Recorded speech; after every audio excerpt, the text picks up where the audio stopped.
6 armed men surrounded the cabin. Silas Blackwell's voice cut through the morning air like a blade.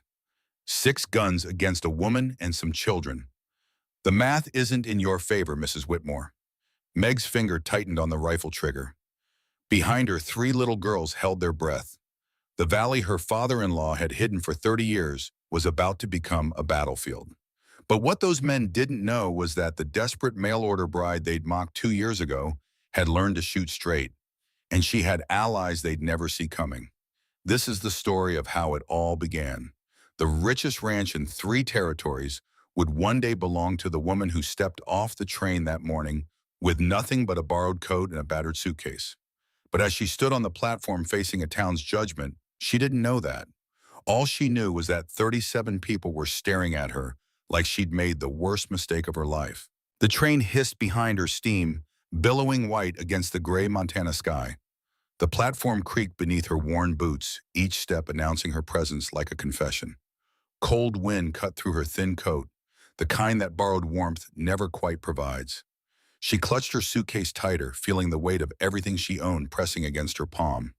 2 dresses, a hairbrush, her mother's Bible, her father's pocket watch. The sum total of 29 years, reduced to what could fit in cracked leather. 37 faces. She'd counted them without meaning to, the way you count things when you're trying not to feel the weight of their stares. Women in their Sunday best, despite it being Thursday, hair coiled tight beneath bonnets, lips pursed in that particular expression reserved for witnessing someone else's shame.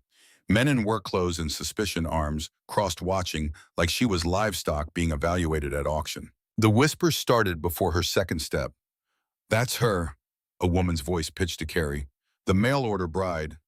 For Daniel Whitmore of all people." Another voice thick with pity that felt more like contempt. "That desperate woman doesn't know he can't even feed his own daughters." Margaret Wilson, called Meg by the few who'd bothered to learn her name, kept her chin up. 15 years in a Philadelphia garment factory had taught her how to endure scrutiny. Wealthy women examining seams for flaws, overlookers watching for the slightest hesitation that might justify docked wages, boarding house matrons tallying every moment past curfew.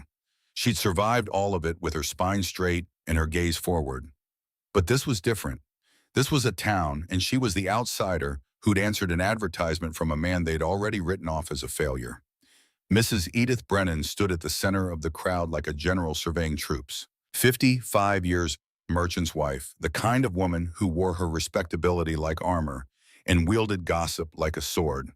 Her voice rose above the murmurs with the confidence of someone accustomed to being heard. "A mail-order bride for Daniel Whitmore. Lord have mercy. Does she know his cattle are skin and bones? Does she know he can barely afford the rent on that falling-down cabin? Does she know those poor girls wear dresses so patched they're more thread than fabric?" Meg felt heat crawl up her neck, but she didn't stop walking. Couldn't stop. Because there at the edge of the crowd, standing apart like he didn't quite belong to the judgment surrounding him, was the man she'd traveled 1,700 miles to marry. Daniel Whitmore held his hat in his hands, turning it slowly, fingers worrying the brim. 36 years old, though his face carried more years in the lines around his eyes and the gray threading through dark hair. Tall, lean, in the way of men who work hard and eat last. His shirt was clean but worn thin at the collar. His boots were scuffed but polished. There was care in the details, even when there was nothing left to care with.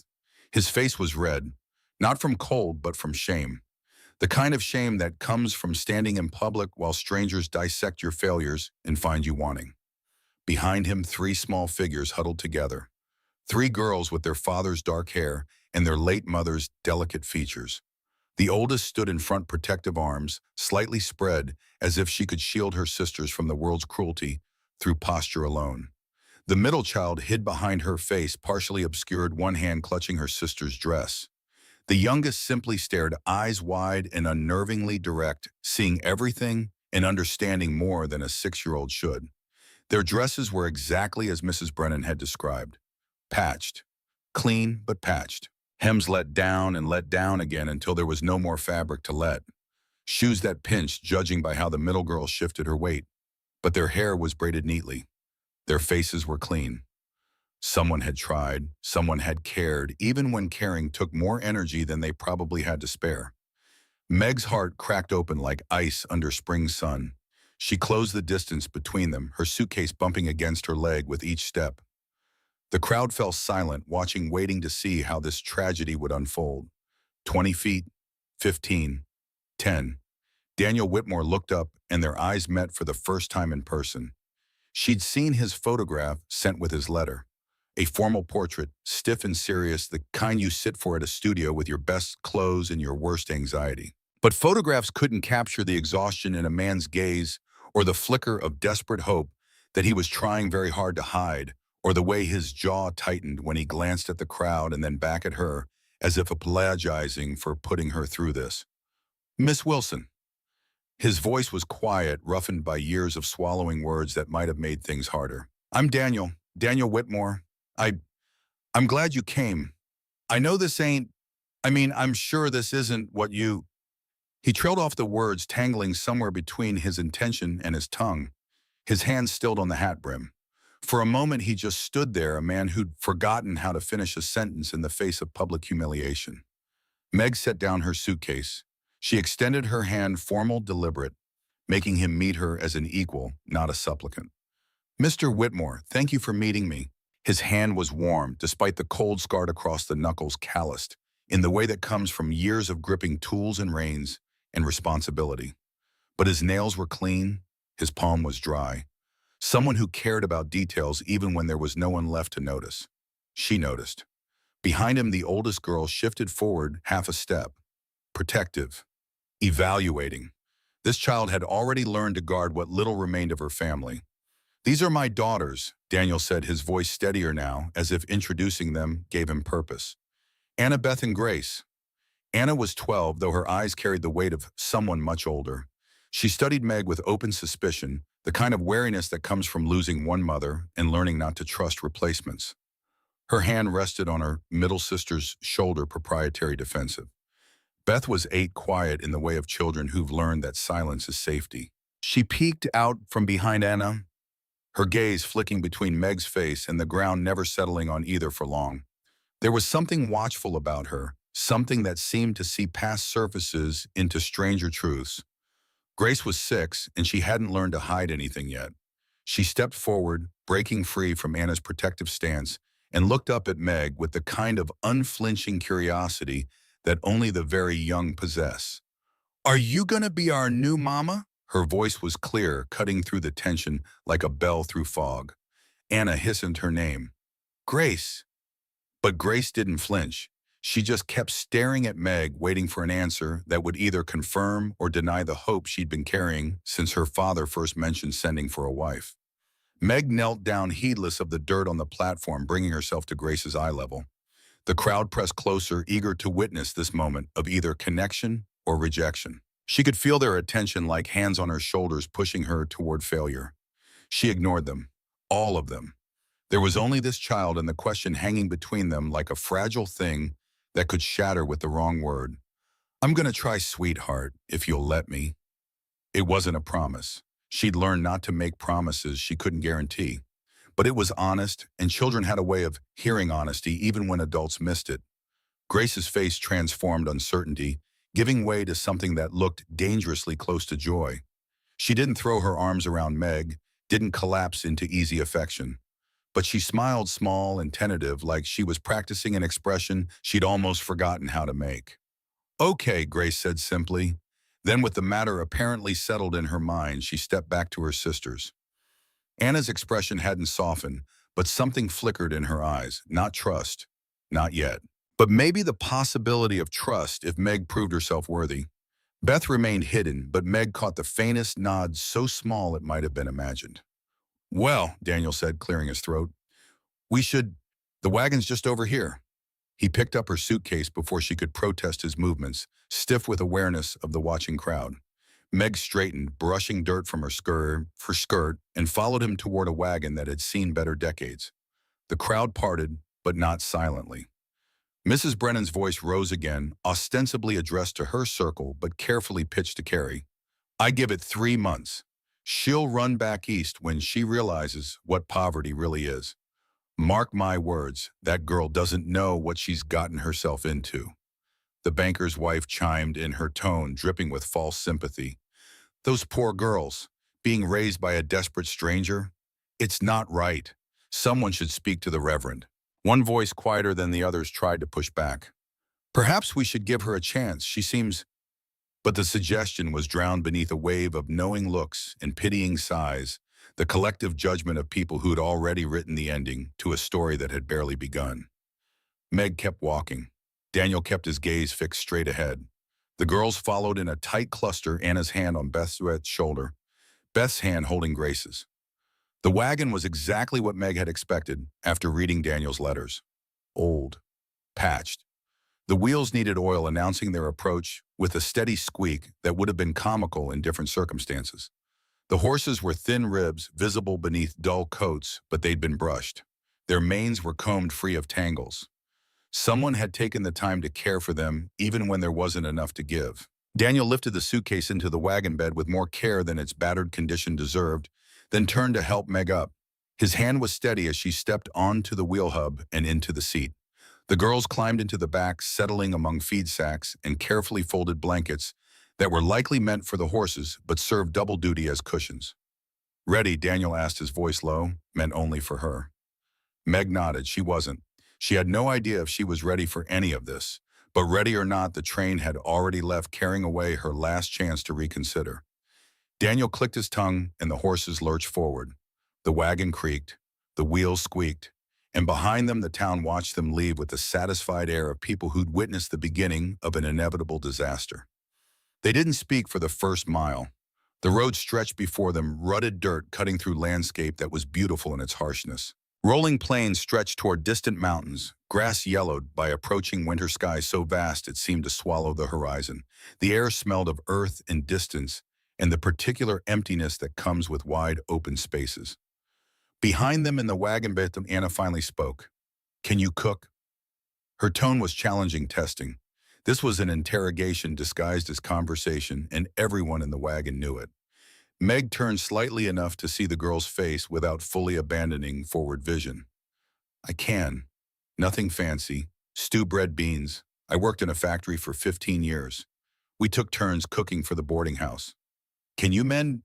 "Yes, I was a seamstress, 12 hours a day, 6 days a week for longer than you've been alive." Anna's expression shifted, calculation replacing some of the suspicion. A seamstress was useful. A seamstress could make worn things last longer. "Can you read, Kun?" "Yes, my father taught me before he died. I can write too and do arithmetic." This answer landed differently. Anna's eyes widened, slightly surprised, breaking through her defensive posture. Reading was one thing. Many women could read at least enough to get through a Bible or a simple letter. But writing arithmetic, that was education. Real education, the kind that opened doors and created possibilities. "Mama could read," Anna said softly, and for the first time her voice carried something other than challenge. "She used to read to us every night, stories about faraway places." "Your mama sounds like she was a wonderful woman," Meg said, carefully navigating the minefield of a dead woman's memory. "She was." Anna's voice hardened again, protective. "She was the best mama in the world." "I believe you." They fell silent again, but it was a different silence now. Not quite comfortable, but no longer hostile. A truce, temporary and fragile, but real. Beth leaned forward, her small voice barely audible over the wagon's noise. "There's a rabbit at home. I've been trying to help it. Its leg was broken. Do you think I'm doing it right?" The question was offered like a gift, tentative and precious. An invitation to enter her world, if only Meg knew how to accept it properly. "I don't know much about rabbits," Meg admitted, "but I'd like to learn. Maybe you could teach me." Beth's face brightened, transformation swift and startling. "Really, Winnaw?" "Really?" Grace, who'd been quiet until now, suddenly scrambled forward, clambering between the seats until she could settle partially on Meg's lap. The movement was so quick, so trusting, that Meg barely had time to adjust before finding herself with an armful of 6-year-old. "Grace," Daniel said, warning in his tone, "give Miss Wilson some space." "It's all right," Meg said quickly. She wrapped one arm around the child, steadying her against the wagon's sway. Grace was warm and solid and smelled of soap and wood smoke. Her hair, braided but coming loose, tickled Meg's chin. Grace tilted her head back, studying Meg's face with that same unnerving directness. You're pretty. Not like Mama. Mama had yellow hair, but you're pretty different. Grace, Anna's voice was sharp with horror at the perceived rudeness. But Meg laughed, the sound surprising herself.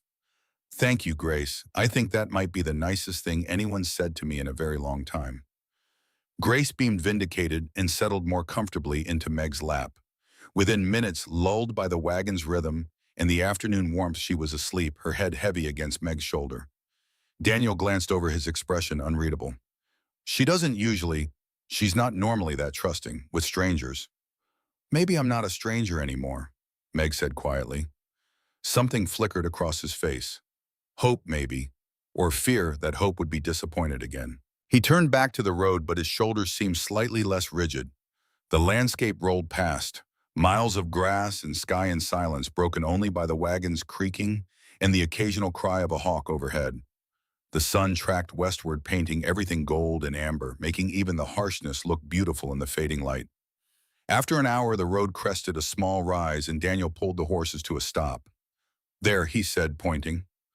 Below them, in a shallow valley carved by a creek that caught the sunlight like scattered silver, stood his ranch. Calling it modest would have been generous. The cabin leaned slightly to one side, as if tired of standing upright. The roof was a patchwork of shingles and tar paper repairs layered upon repairs. The fence around the small yard sagged in places, held up more by habit than structural integrity. A barn stood nearby, not quite falling down, but clearly considering it as a future option. 7 cattle grazed in a pasture that had seen better grass. Chickens scratched in the dirt near the cabin. Somewhere a creek burbled its way through the property, the sound carrying on the wind. It was falling apart. It was barely holding together. It was everything his letters had warned her about, and nothing she'd been able to truly imagine. And it was clean. The yard was swept. The windows, though cracked, were clear. Laundry hung on a line, flapping in the breeze, patches visible even from this distance, but obviously cared for. Someone had planted flowers once, and though they were mostly wild now, you could still see the intention in their arrangement. It's not much, Daniel said, his voice tight with the kind of shame that comes from showing someone your failures in daylight. I know it's not what you probably expected. I tried to explain in the letters, but it's honest, Meg interrupted. She meant it. The cabin might be falling apart, but it wasn't pretending to be something it wasn't. There was dignity in that. And it's clean. That matters more than you might think. He looked at her, then really looked, as if trying to determine whether she was being kind of truthful or simply making the best of a terrible situation. Whatever he saw in her face made something in his expression soften. Girls worked hard on cleaning this morning, he said. They wanted things to look nice for you. Meg's throat tightened. These children, who had so little, had spent their morning making things presentable for a stranger who might reject them. The weight of that effort, that hope, settled in her chest like a stone. Then I'm honored, she said, truly. Daniel clicked to the horses, and they descended the gentle slope toward what would now be home. As they approached, details became clearer. The cabin had 2 rooms, maybe 3, if you counted what looked like a lean-to addition. The barn's door hung slightly askew. The well pump needed priming, judging by the bucket of water sitting beside it. But there were curtains in the windows. Someone had carved animals into the porch railing, whimsical touches that spoke of hours spent trying to make something beautiful out of nothing. A child's handprint was pressed into a patch of dried mud near the door, preserved either by accident or intention. Daniel pulled the wagon to a stop and set the brake. He climbed down, then turned to help Meg, his hands careful on her waist as she stepped to the ground. Grace was still asleep, and he lifted her with practiced ease, cradling her against his shoulder. Annabeth helped Miss Wilson with her bag, he said quietly. The girls scrambled down Anna, retrieving the suitcase with determination, despite it being nearly as big as she was. Beth took one handle, and together they managed to carry it toward the cabin. Inside the cabin smelled of wood smoke and lye soap and something baking that made Meg's stomach remind her she hadn't eaten since dawn. The main room was small but organized with the kind of precision that comes from having too many people in too little space. A table handmade with benches on either side. A fireplace, the hearthstones blackened by years of use. Shelves holding dishes, books, a few treasured objects that had survived poverty through sheer determination. And there on the mantel photographs, a woman with kind eyes and pale hair holding a baby. The same woman older laughing at something outside the frame. A family portrait formal and stiff, but you could see the love and how close they all stood together. Catherine, Daniel's first wife, the girl's mother, the woman whose absence filled this cabin like smoke, invisible but inescapable. Meg felt that absence press against her like a physical thing. She would never measure up to memory. Memory was perfect because it was finished. Memory didn't have bad days or lose patience or fail to understand what children needed. Memory was a ghost that would always be welcome in this house, and Meg would always be the living woman who fell short by comparison. "That's Mama," Grace said, suddenly awake and pointing at the photographs. She'd climbed down from her father's arms and now stood beside Meg, small hand reaching up to tug at her skirt. She was beautiful. She died when I was almost 3. I don't remember much, but Anna does. Anna remembers everything. She was beautiful, Meg agreed quietly. You have her eyes. Grace beamed at this, then seemed to remember something important. She tugged harder on Meg's skirt. I need to show you something. Come on. Before Meg could respond, Grace grabbed her hand and pulled her toward the back of the cabin. Through the main room past a curtain that separated the sleeping area, out a back door that led to a small yard. There beneath a cottonwood tree was a tiny grave. Not a person. Too small for that. A stone marked the spot, and on it, carefully painted in a child's hand, Molly, good doll, went to heaven. I buried my doll, Grace explained matter-of-factly. She was the one Mama made me. She got torn really bad, and Papa said we didn't have fabric to fix her proper. So I buried her so she could be with Mama in heaven. Meg's heart cracked further, fractures spreading through carefully maintained composure. This child had so little that she'd held a funeral for a torn doll rather than accept that it was simply gone. She knelt beside Grace, heedless of the dirt, and pulled the girl into a hug. Grace allowed it, melting into the embrace with the kind of desperate relief that suggested she'd been hungry for this kind of comfort for a very long time. That was very loving of you, Meg said, her voice thick. I'm sure Molly knew how much you cared. Do you think Mama's taking care of her now? I think if there's any justice in heaven, yes.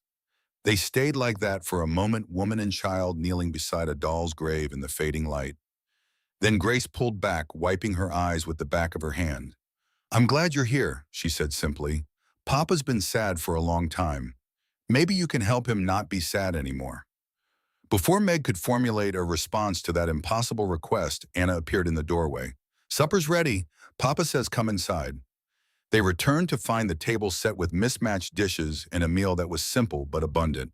Stew thick with vegetables and small pieces of meat, bread fresh and still warm, milk for the children, coffee for the adults, weak but hot. Daniel stood at the head of the table, awkward in his own home, clearly unsure of the protocol for a first meal with a new wife.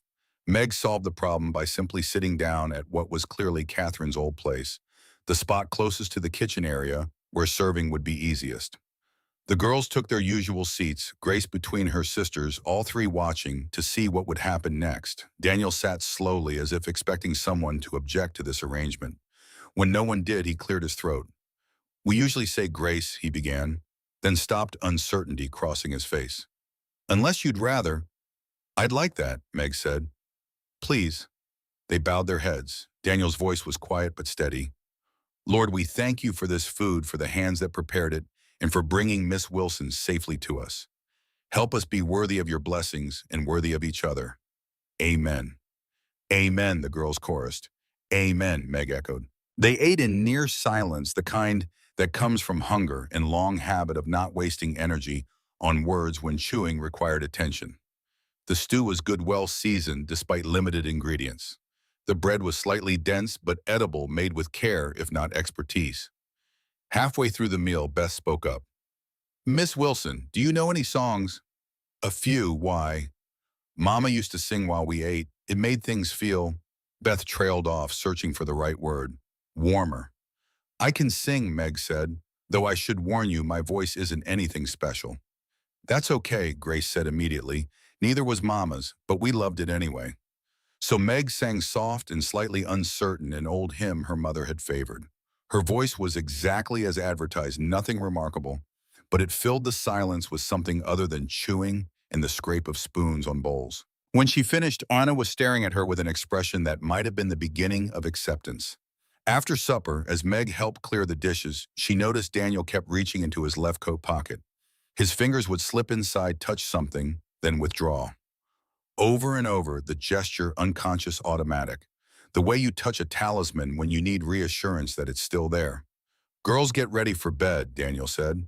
Anna, you are in charge of making sure everyone washes up proper. The girls obeyed with the practiced efficiency of children accustomed to routine.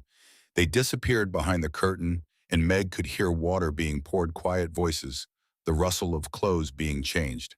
Daniel stood by the fireplace, still touching that pocket, staring at the flames with an expression that suggested he was somewhere else entirely. Mr. Whitmore, Meg approached carefully the way you approach someone standing too close to an edge. Is everything all right? He jerked slightly, pulled from whatever dark place his thoughts had taken him. His hand fell away from his pocket, then rose again, helpless against the compulsion. I should show you the sleeping arrangements, he said, avoiding her question entirely. I fixed up the lean-to. It's small, but it's private. I put fresh straw in the mattress, and there's quilts. It gets cold at night, but the fireplace shares a wall so it stays tolerably warm. That's very thoughtful, thank you. He nodded, still not quite meeting her eyes. The girls sleep together in the main room behind that curtain. I usually sleep out here by the fire so I can keep it going through the night. But now that you're here, I figured you'd want your own space and I can... Mr. Whitmore.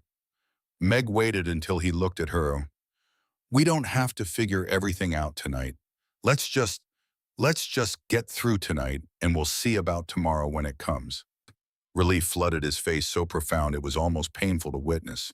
All right, yes, that sounds good. The girls emerged from behind the curtain, scrubbed clean and dressed in nightgowns that had been mended so many times they were more patches than the original fabric. They climbed into the bed they shared, Anna in the middle with a sister on either side, the arrangement clearly long established. Good night, Papa, they chorused. Good night, girls. Say good night to Miss Wilson. Good night, Miss Wilson, they echoed, polite and practiced. Good night, Anna. Good night, Beth. Good night, Grace. Meg said each name deliberately, giving each child individual attention. Sleep well. Grace's voice drifted from the darkness. Will you still be here in the morning?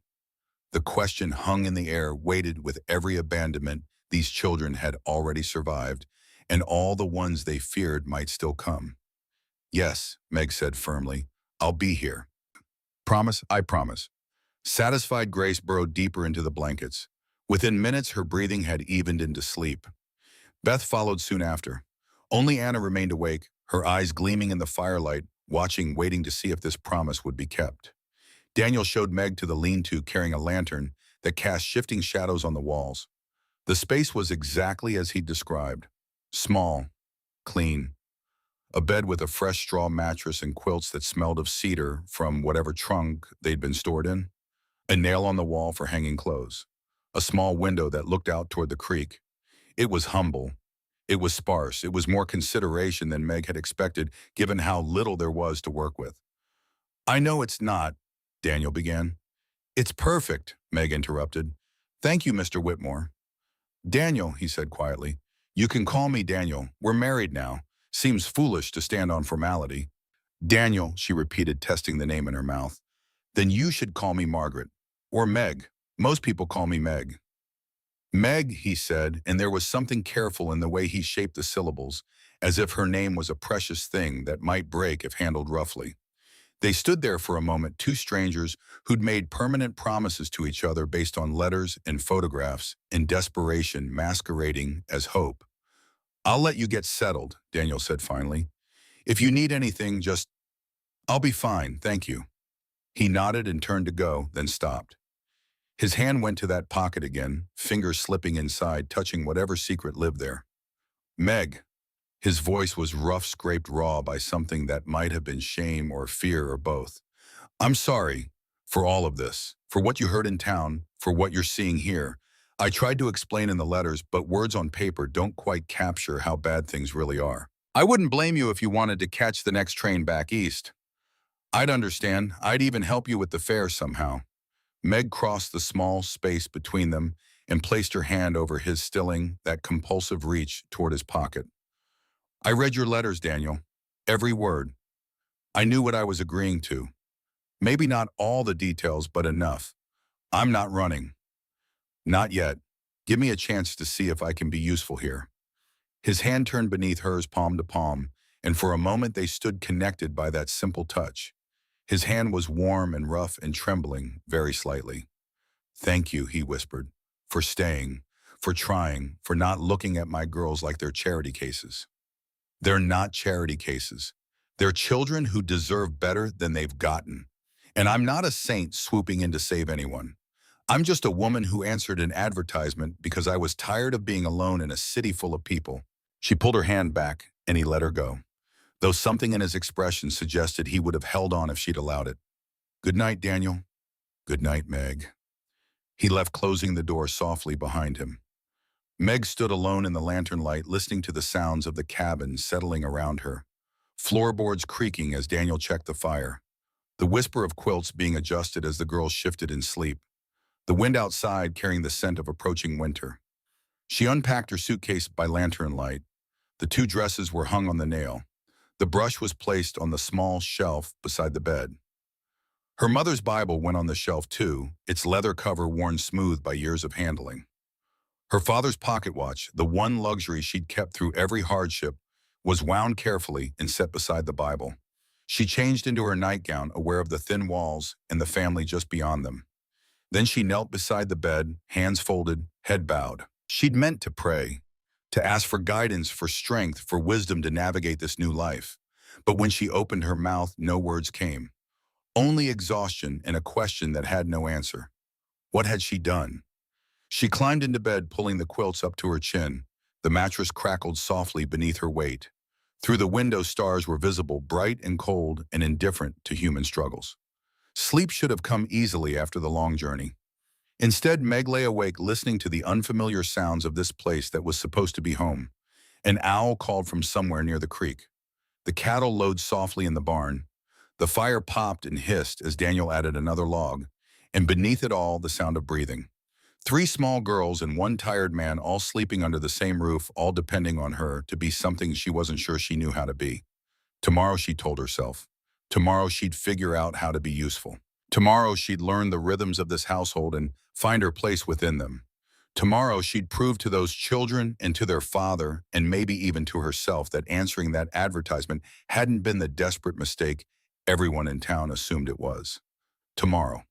But tonight, in the darkness of a lean-to in Montana, Margaret Wilson lay awake and wondered if she'd made the worst decision of her life, or if everything that had come before had been preparation for this moment.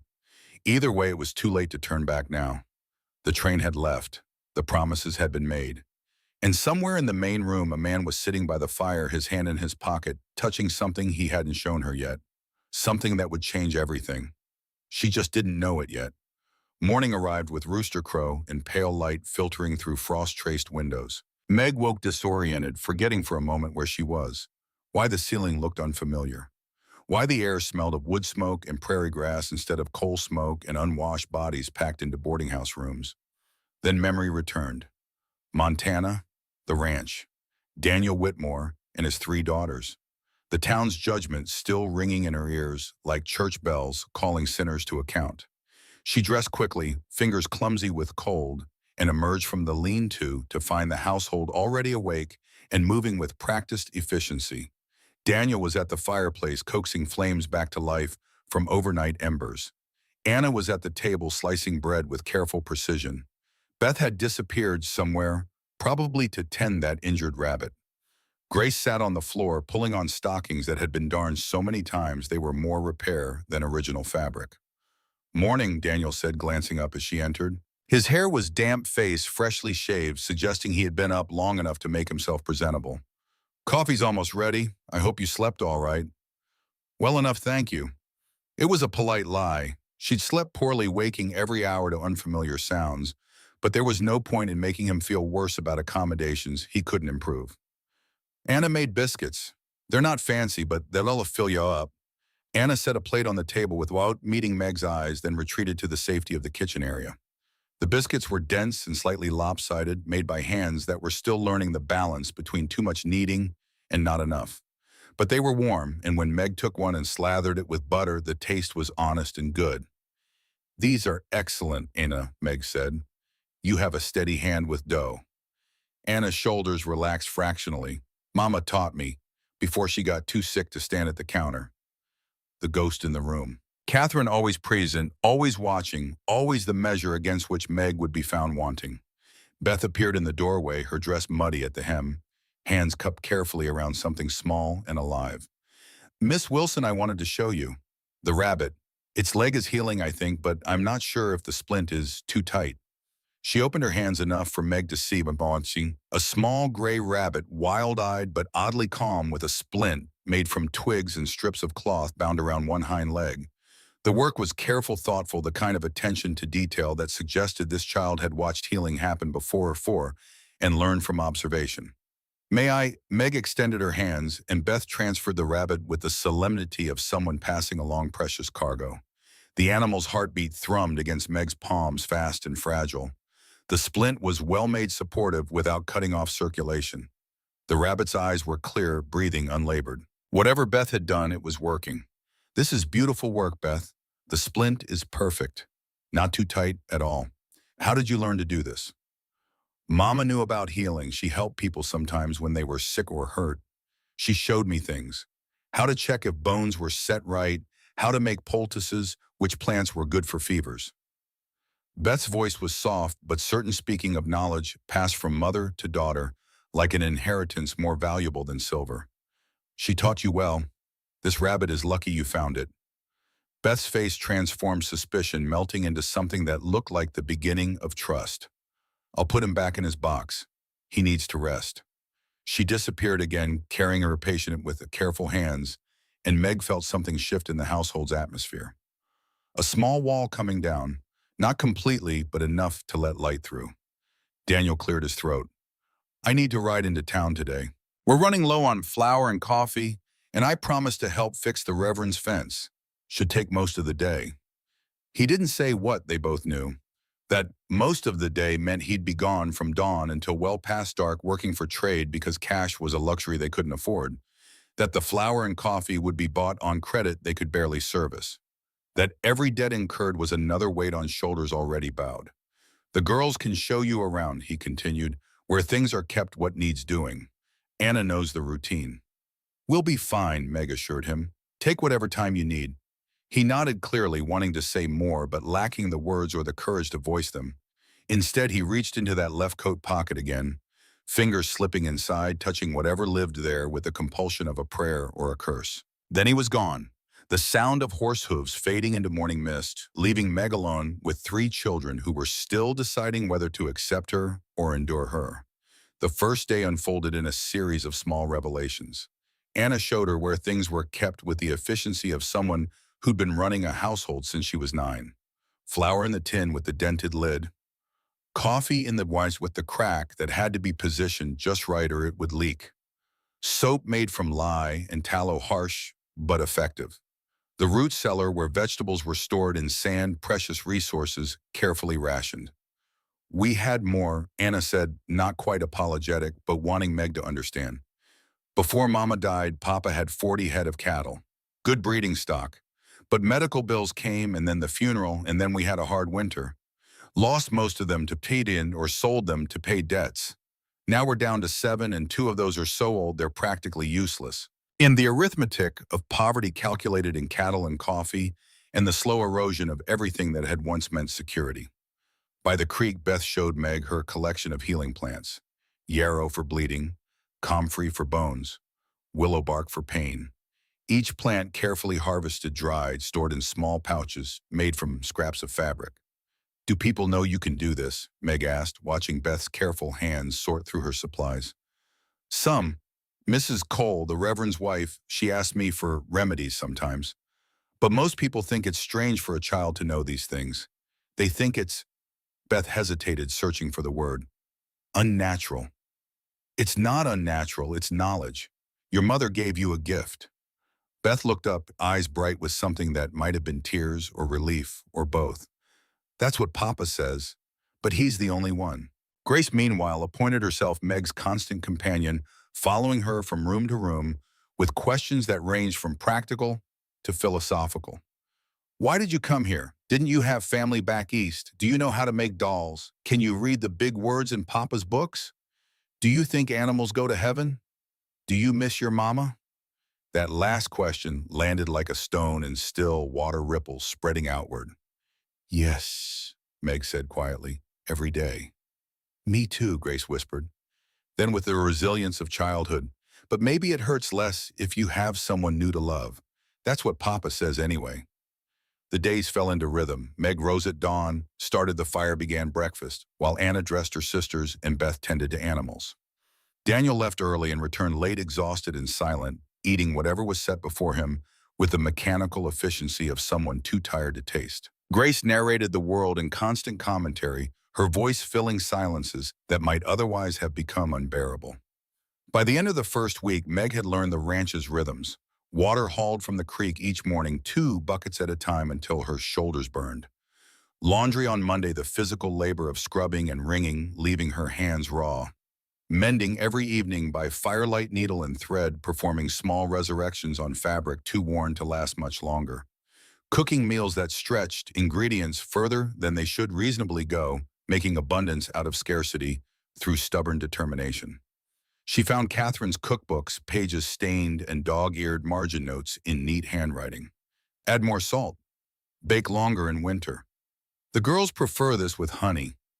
A dead woman's voice, still teaching, still present. Meg followed those instructions exactly, not out of respect for the dead, but out of practicality. Catherine had learned this household's needs through years of trial and error. No point in reinventing recipes when the margins already held the answers. The second week brought the first genuine moment of connection. Evening after supper, as Meg sat mending one of Anna's dresses by lamplight, the girl approached slowly, carrying something wrapped in fabric. Miss Wilson, I wondered could you teach me something? Of course. What do you need? Anna unwrapped the fabric to reveal a book.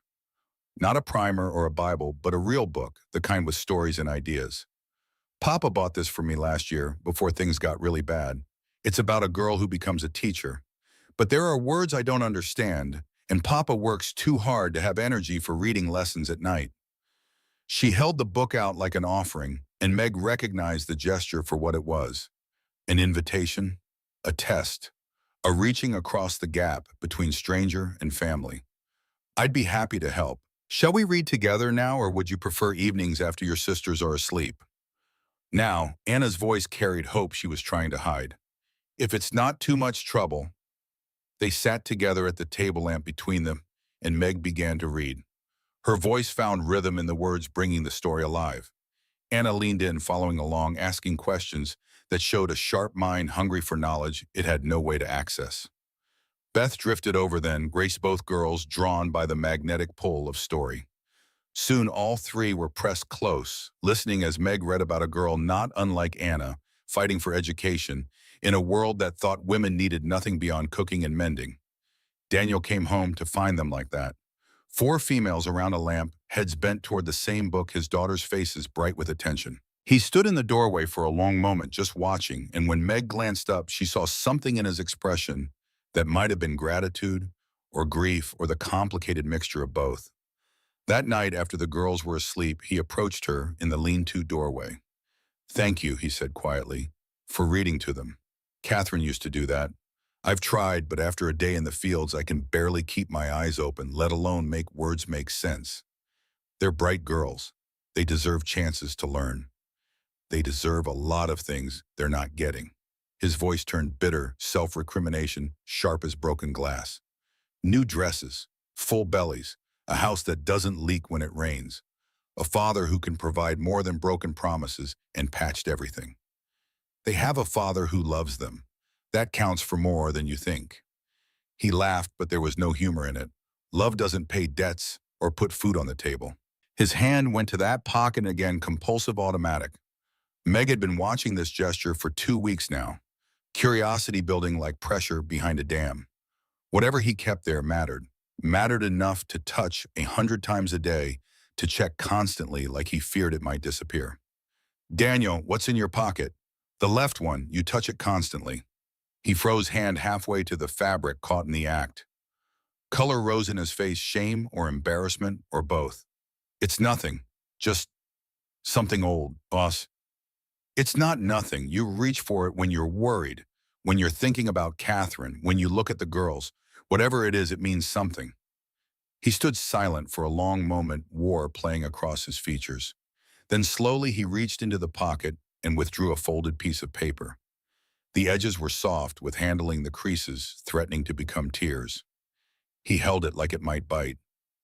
My father gave me this, the day before he died. 5 years ago now. Catherine was still alive then, though she would die within days and things were, well, not good, but better than this. He stared at the paper, not offering it to her. He told me not to open it unless I had nothing left to lose. Said it was insurance, a way out when everything else failed. Have you opened it? No. The word was harsh, scraped raw. Because opening it means admitting he was right. About everything. About me being too proud. About Catherine dying because I wouldn't listen to sense.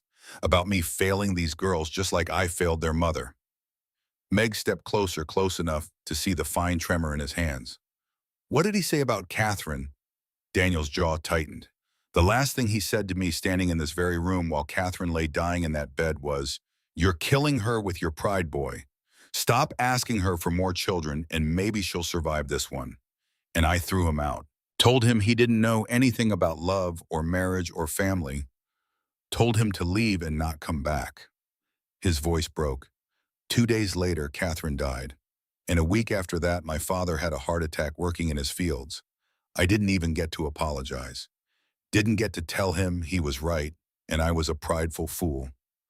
All I got was this letter from his lawyer in this sealed envelope with instructions not to open it except in dire emergency. And you think now qualifies as dire emergency? I think I'm being evicted in 6 weeks because I can't pay debts. I think my daughters are wearing dresses so patched, they're ashamed to go to town. I think I'm one bad winter away from losing everything and having to send these girls to orphanages because I can't feed them. His voice rose anger and despair mixing into something caustic. Yeah, Meg, I think this qualifies. She held out her hand. Then open it. I can't. Why not? Because if I open it and there's nothing inside except more disappointment, I don't know what I'll do.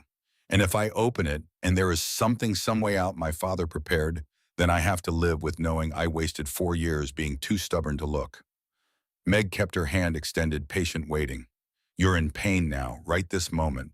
Whatever that letter says can't hurt more than what you're already carrying. Open it. His fingers trembled as he unfolded the envelope. The seal was old wax, cracked at the edges, but still intact. He looked at it for a long moment, then at Meg, then back at the envelope. Will you? He swallowed hard. Will you read it? I don't think I can. She took the envelope, carefully broke the seal, and unfolded the letter inside. 2 pages covered in neat handwriting that had the same careful precision as the margin notes in Catherine's cookbooks. A man who thought before he wrote, who chose words with care. They read the letter together in silence, both pairs of eyes tracing the familiar words Samuel had written years ago. The message felt even more profound now, standing at the threshold of the valley he'd built for them. The silence that followed felt heavy enough to crush stone. Daniel stood, frozen tears running unchecked down his face, hands opening and closing helplessly at his sides. He left me land, Daniel whispered. All this time he had land set aside and I was too angry to even look. Meg unfolded a second piece of paper that had been tucked inside the letter. A deed properly notarized transferring 320 acres from Samuel Wright to Daniel Whitmore, and on the back hand-drawn map with landmarks labeled in careful script. Split Rock, Eagles Peak, Whispering Pines, Three Sisters Falls. It is real, she said softly. Your father prepared this. For you. For your family. Daniel's legs seemed to give out. He sank onto the bench by the door, head in his hands, shoulders shaking with sobs he'd been holding back for 4 years. The sound was raw, broken years of grief and guilt and loneliness pouring out in gasps that hurt to hear. Meg did the only thing she could think to do. She sat beside him, close but not touching, present, but not demanding, letting him break apart without trying to fix him. When he could speak again, his voice was hoarse.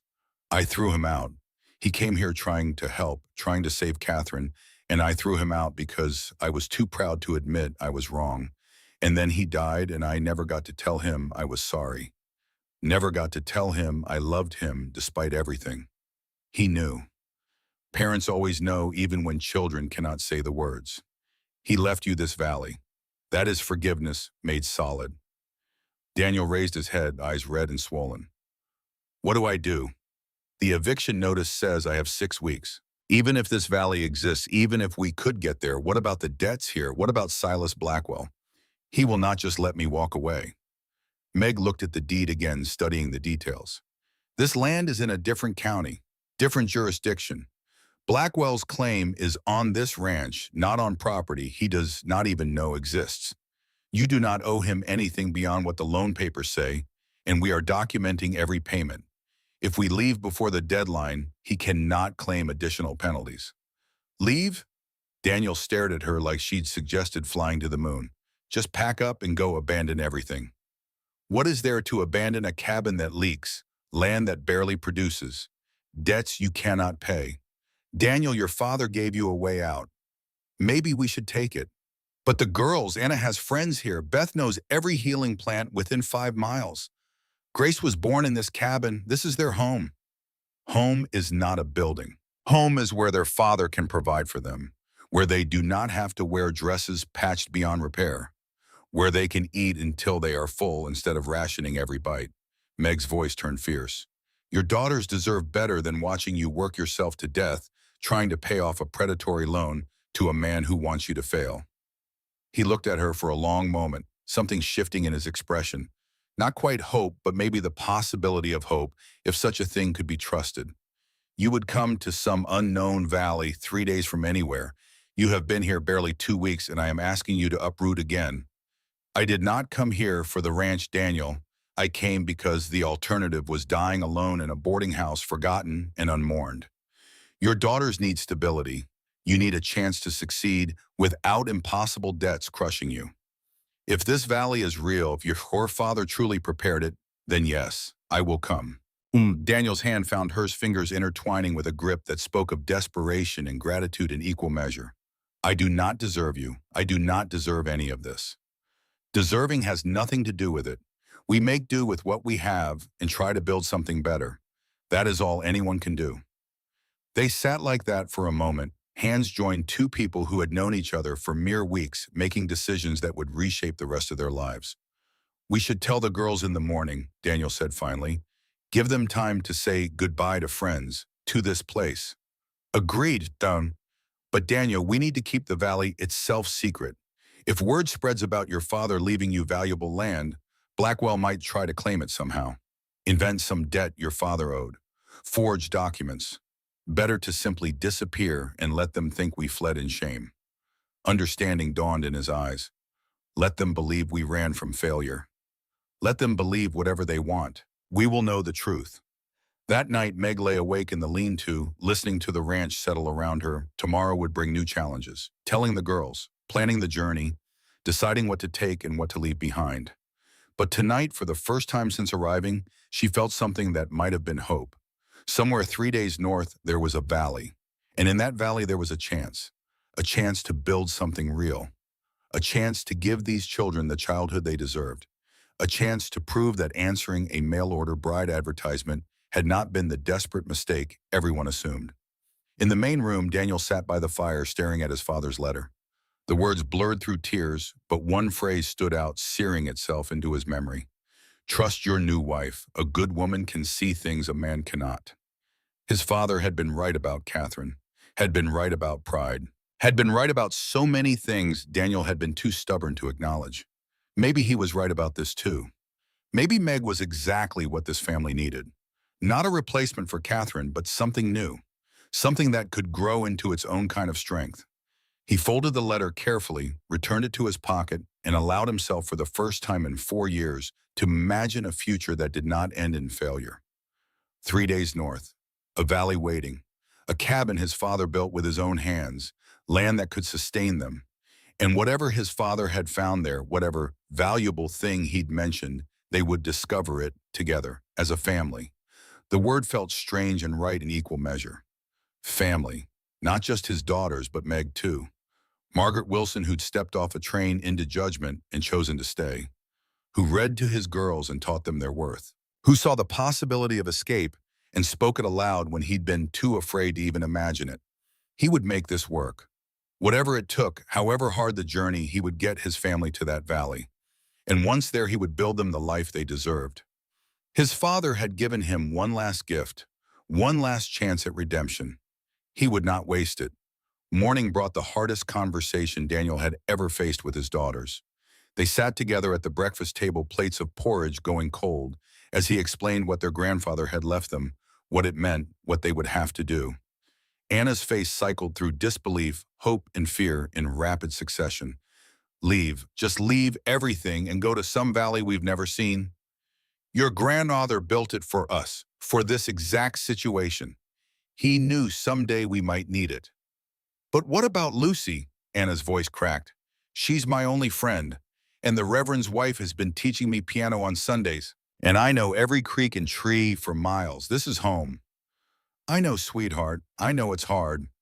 Beth said nothing, just stared at her porridge with an expression that suggested she was listening to something the rest of them couldn't hear. Finally, she looked up. The land is calling. I can feel it. It wants us there. Beth, that's foolish talk. Anna snapped, fear making her sharp. Land doesn't call a people. This land does. Beth's voice carried absolute certainty. Grandpa Samuel prepared it. He left something there. Something we need. Grace, too young to fully grasp the implications, simply asked, will there be room for a new doll? Since Molly's in heaven now. Daniel's throat tightened. Yes, sweetheart. There will be room for whatever you need. Meg had been silent until now, letting Daniel lead, but she spoke up with quiet authority. Girls, I know this is frightening. Change always is. But staying here means watching your father work himself to death, trying to pay debts to a man who wants him to fail. Leaving means a chance at something better. Not easy, but better. Anna's eyes filled with tears. You've only been here 2 weeks. You don't understand what we're losing. You're right, I don't. But I understand what you'll lose if you stay. I've seen poverty destroy families in Philadelphia. Watch children go hungry while their fathers broke themselves trying to provide. Your grandfather gave you an escape. Maybe we should take it. The silence that followed was heavy with unspoken fears and reluctant acceptance. Finally, Anna wiped her eyes with the back of her hand. How long do we have to say goodbye? 4 days, Daniel said. We need that time to pack, to prepare the wagon, to settle what we can here. Then we leave at dawn on the 5th day. Those 4 days passed in a blur of activity and emotion. Daniel sold what little they could spare. The 7 cattle went to a neighboring rancher for half what they were worth, but cash was cash. The chickens stayed with the Reverend's wife, who promised to care for them and asked no questions about why the Whitmore family was suddenly leaving. Anna spent hours with Lucy, the 2 girls sitting by the creek, making promises to write, even though both knew the likelihood of letters reaching an unknown valley was slim. They pressed flowers between book pages, exchanged small treasures, cried together in the way that only 12-year-old girls can cry when their world is breaking apart. Beth gathered her healing plants with methodical care, pressing and drying everything she could carry, making detailed notes about what grew where so she could find equivalents in their new home. She spoke little but moved with purpose, already preparing for a future she seemed to sense more clearly than the rest of them. Grace helped Meg pack her constant questions, a litany of anxiety disguised as curiosity. Will there be other children? Will I have my own bed? Can we bring the cat? Will Papa smile more? Will you still read to us? To each question, Meg answered honestly, I don't know, sweetheart. We'll find out together. On the 3rd day, Silas Blackwell rode up to the cabin, his expression smug with anticipated victory. He sat astride his horse like a conqueror surveying claimed territory. Whitmore, heard you're packing up, running away from your debts. Daniel stepped out onto the porch. Meg beside him, the girls watching from the window. Not running from anything, Blackwell. Leaving before your eviction deadline. You'll get your property right on schedule. And the money you owe on supplies, the credit extended in good faith. Paid in full yesterday. Got receipts if you want to see them. Silas's jaw tightened. He hadn't expected that. The cattle sale, meager as it was, had provided just enough to settle the few legitimate debts they carried. Where are you going? North. Got family up that way. Figure we'll try our luck somewhere else. It was vague enough to be believable, specific enough to sound planned. Silas studied Daniel's face, searching for deception, but found only exhaustion and resignation. Well, good riddance then. This town doesn't need failures bringing down property values. He turned his horse to leave, then paused. That wife of yours, the mail-order bride, she's staying with you or coming to her senses? Meg stepped forward before Daniel could respond. I made vows, Mr. Blackwell. I keep them. Whether that demonstrates sense or stubbornness, I suppose we'll find out. Something flickered in Silas's eyes. Respect maybe, or just surprise that she'd spoken at all. He tipped his hat mockingly and rode off, leaving dust and malice in equal measure. That man is poison, Meg said quietly. That man is this town, or at least what this town's become. Daniel's voice carried bitter understanding. People like him thrive because people like me are too tired to fight back. You're fighting back now, by leaving, by choosing your family over his greed. He looked at her, really looked, and something in his expression shifted. Not quite love, not yet, but recognition. Gratitude. The beginning of partnership that might given time grow into something deeper. Thank you, he said simply, for staying, for helping, for seeing possibilities when all I could see was failure. We're family now, Daniel. That means we face things together. The word hung between them. Family. Not his family that she had joined, but our family that they were building. The distinction mattered more than either of them could fully articulate. On the fourth day, they said their final goodbyes. The Reverend and his wife came by with food for the journey. Bread, dried meat, preserves that would keep. Small kindnesses from people who understood hardship. Where you're headed, you'll be beyond regular supply routes, Reverend Bull said. But if you ever need anything, you send word. We'll help however we can. Why? Daniel asked, genuinely puzzled. The rest of the town's happy to see me go. The rest of the town mistakes misfortune for moral failing. I know better. You're a good man, Daniel Whitmore. You've just had more than your share of bad luck. I pray this journey brings you better. Anna hugged Lucy one last time, both girls sobbing openly now. I'll write, Anna promised. Even if I don't know where to send it, I'll write everything down. So when we see each other again, I can tell you everything. When we see each other again, Lucy echoed, holding on to hope that both of them knew might be false. Beth knelt by the injured rabbit's box one final time. The creature's leg had healed well enough that it could hop short distances. She carried it outside, opened the box, and watched it disappear into the brush. You're free now, she whispered. Go find your family. Grace buried a small sachet beside Molly's grave. Inside were flower petals, a button from one of Catherine's dresses, and a lock of Grace's own hair. So Mama knows I haven't forgotten, she explained to Meg. Even if we're far away, she'll know I still love her. Meg knelt beside the child, throat tight with emotion. Your Mama knows, sweetheart. Mothers always know. Distance doesn't change love. That night, their last night in the cabin, Daniel couldn't sleep. He walked through rooms that had held his entire adult life. The fireplace where Catherine had taught Anna to cook. The window where Beth had watched birds and learned their habits. The corner where Grace had taken her first steps. Meg found him standing in the doorway of what had been his bedroom, the room where Catherine had died, where he'd slept alone for 4 years, rather than face the ghosts. Second thoughts, she asked quietly. Memories. This place holds everything I was, everything I failed to be. Leaving feels like abandoning it all. You're not abandoning anything. You're carrying it with you. Your daughters are your memories made flesh. Catherine lives in Anna's determination, Beth's healing touch, Grace's open heart. The cabin is just wood and nails. They are your legacy. He turned to look at her, this woman who'd known him mere weeks, but seemed to understand truths he'd spent years avoiding. How did you get so wise? I'm not wise. I've just seen enough loss to know the difference between what matters and what doesn't. Houses burn, possessions break, people endure. Your girls will endure because you're giving them a chance to thrive. He took her hand, the gesture still new enough to feel daring. I'm glad you're here. I don't think I could do this without you. You could, but you don't have to. That's what partnership means. They stood like that for a moment, hands joined in the darkness, two people learning to lean on each other instead of carrying everything alone. Dawn came cold and gray, the sky threatening rain. The wagon was packed to capacity, every available inch filled with necessities. Clothing tools, food seed for future planting, Catherine's cookbooks, the girls' few treasures. Daniel had fashioned a canvas cover to protect everything from weather, lashing it tight with rope that had been mended too many times. The girls climbed into the back, settling among the carefully arranged cargo. Anna sat closest to the front, where she could see the road ahead. Beth positioned herself near the side where she could watch the landscape pass. Grace nestled between them, clutching a small bundle that contained her most precious possessions. Meg sat beside Daniel on the driver's seat, the wagon creaking beneath their combined weight. He picked up the reins, then paused, looking back at the cabin one final time.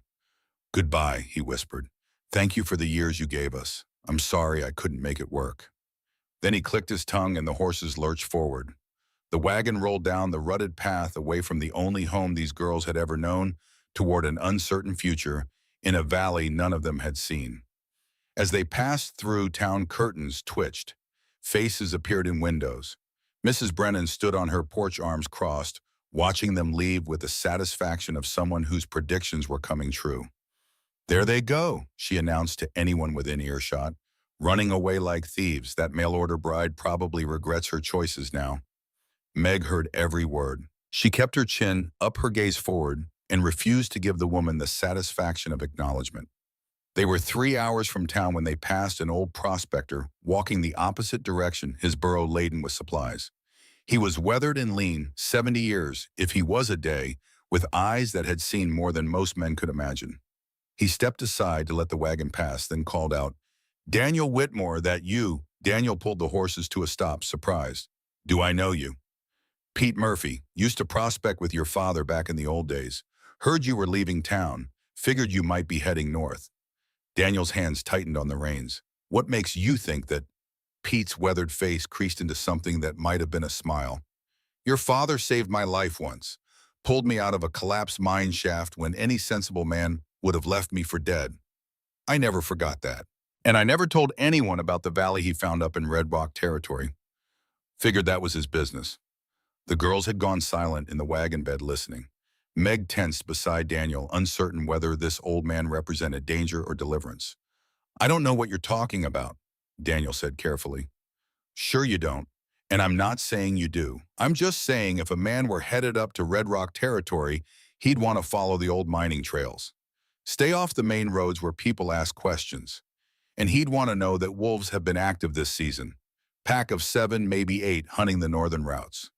Pete reached into his coat and pulled out a small leather pouch. Also, if that man were to make such a journey, he might find this useful. Dried sage and sulfur. Wolves hate the smell. Burn a little in your campfire at night, they'll keep their distance. He tossed the pouch up to Daniel, who caught it reflexively. Why are you helping us? Meg asked, speaking for the first time. Pete looked at her with eyes that had seen too much sorrow to dismiss anyone's suffering. Because your husband's father showed me kindness when I needed it most.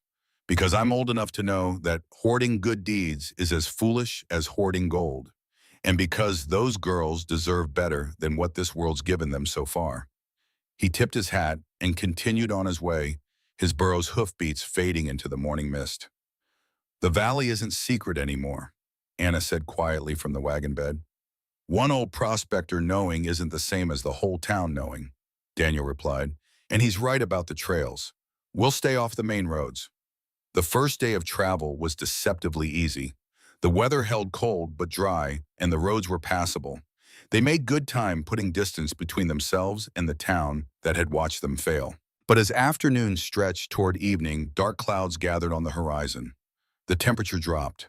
The wind picked up, carrying the smell of rain and the promise of harder weather to come. We need to find shelter, Meg said, watching the storm approach with growing unease. There's an old way station about 2 miles ahead.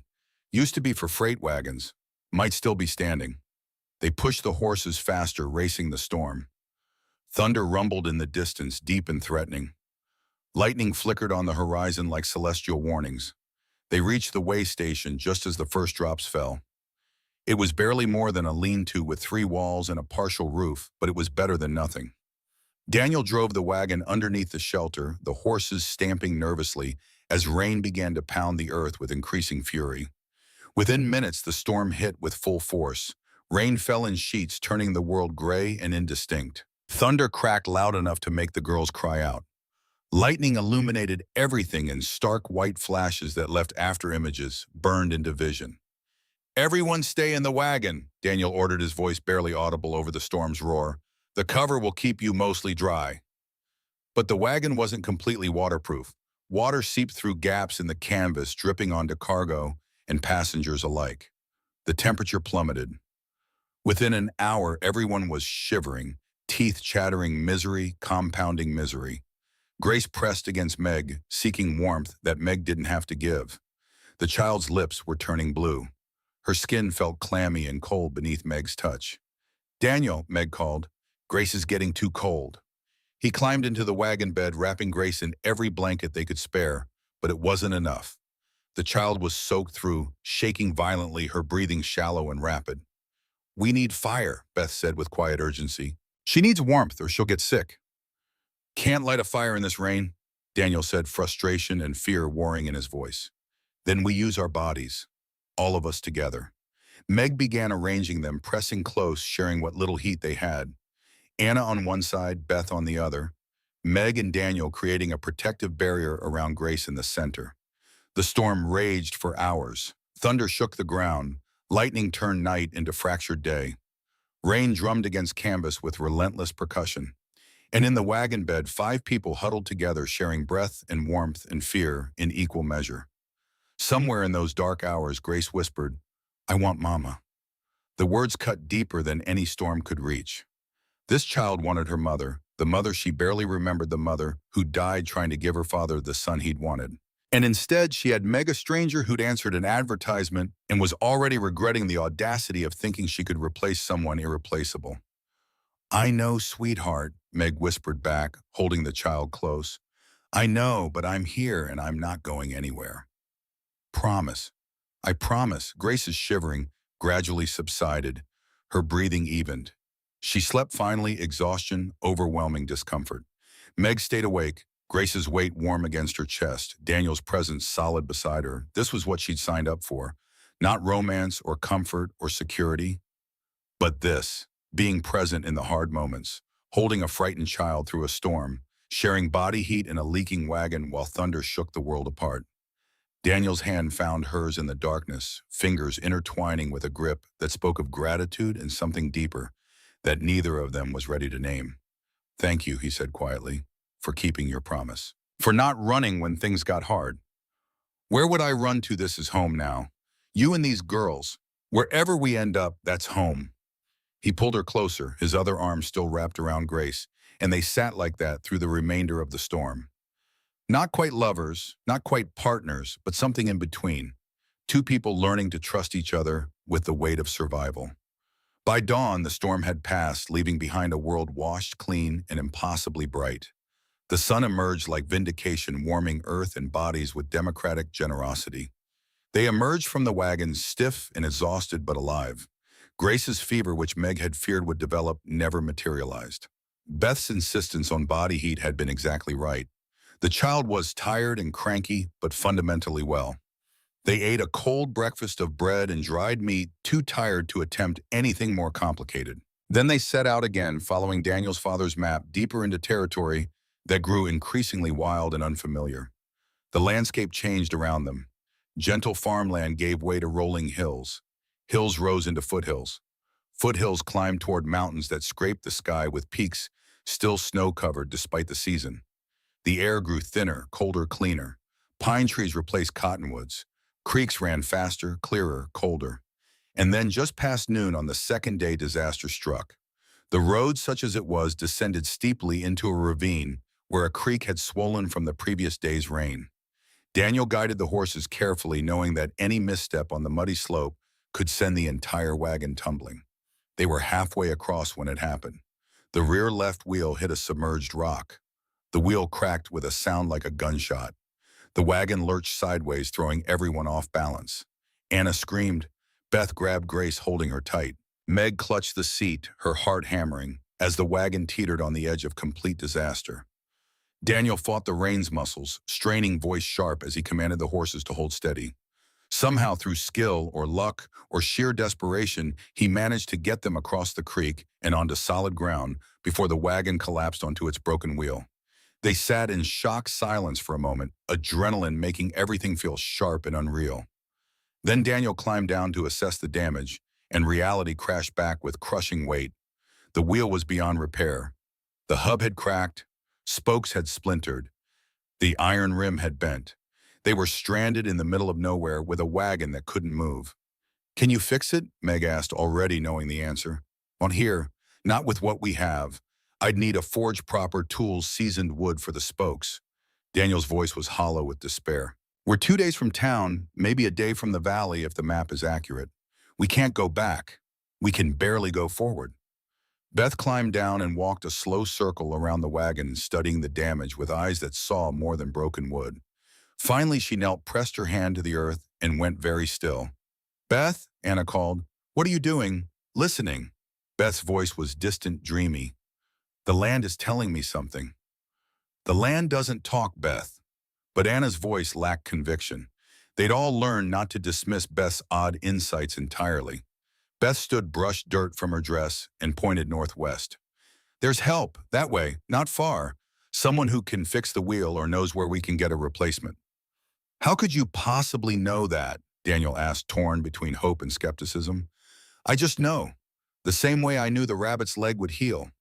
The same way I knew the storm was coming. I listen, and the land tells me things." Meg and Daniel exchanged glances. Believing an 8-year-old's mystical certainty seemed absurd, but they were also stranded with few alternatives. "Northwest means toward the mountains," Daniel said slowly, "away from any settlements I know about." "Then maybe there's a settlement you don't know about," Meg suggested. "What do we have to lose? We can't stay here, and we can't fix the wheel ourselves." He looked at his daughters, at the broken wagon, at the vast wilderness surrounding them. Then he made a decision that felt equal parts faith and foolishness. "All right, we'll follow Beth's direction. But we can't take the whole wagon. We'll have to carry what we can and cache the rest. Mark the location, come back for it later if we can." They spent the next hour sorting supplies. Essentials came with them.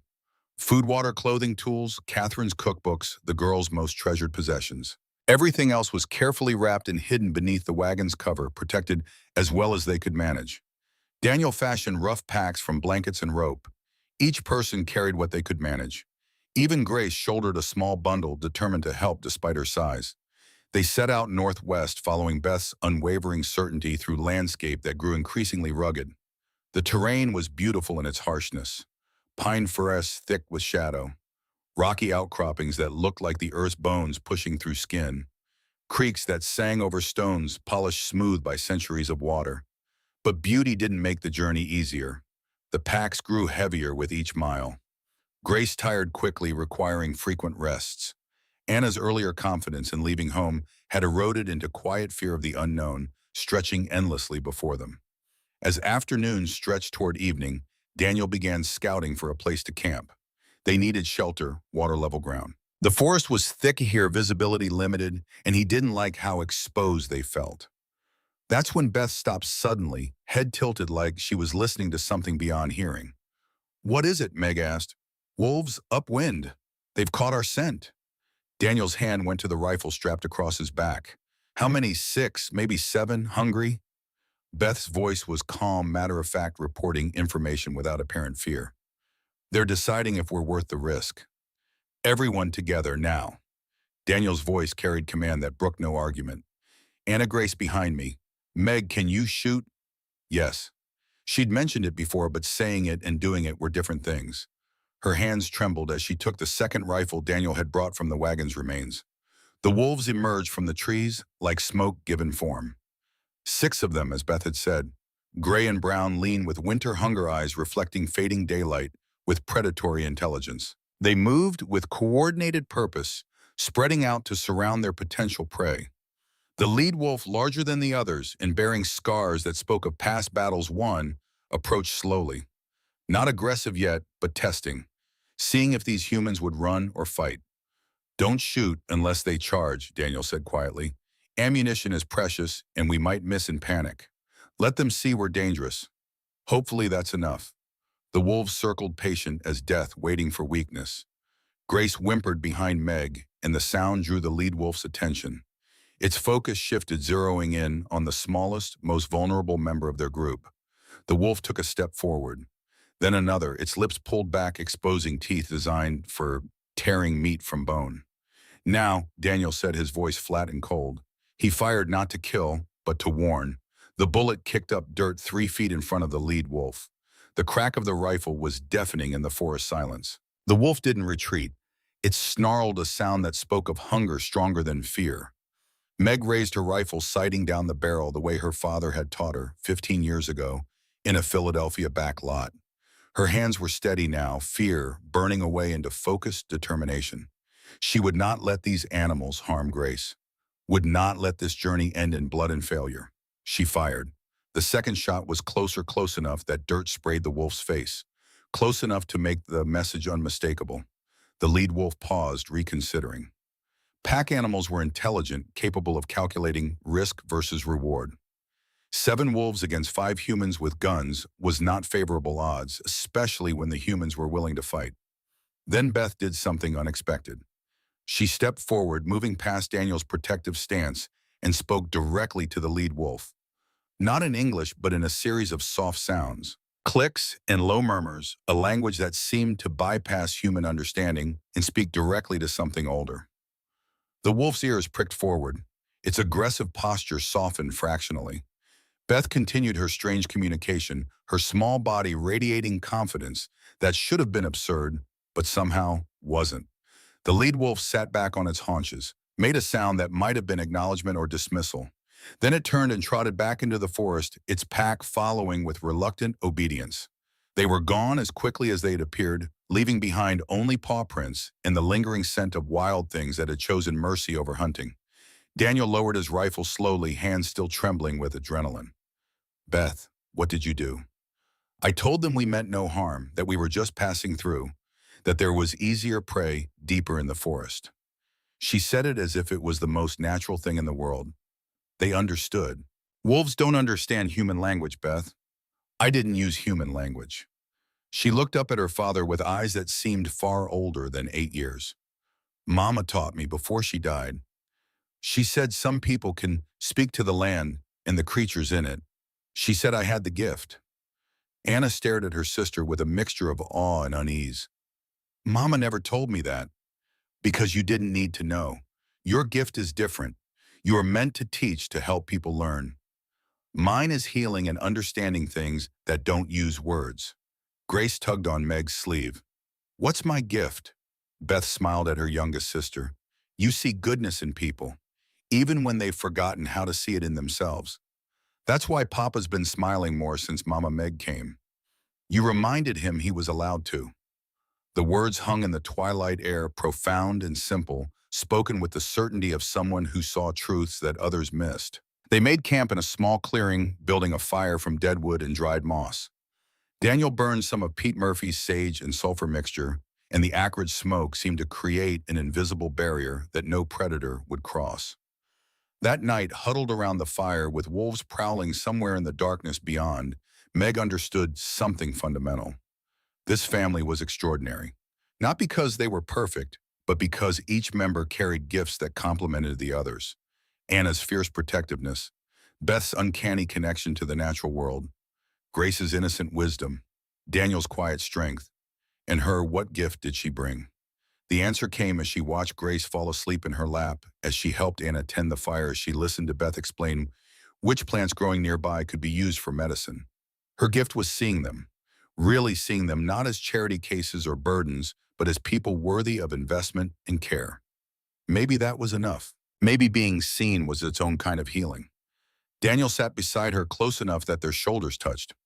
Thank you, he said quietly, for not panicking, for shooting straight when it mattered. My father taught me to shoot before he died, Said a woman needed to know how to protect herself. I never thought I'd actually need the skill. I'm glad you had it.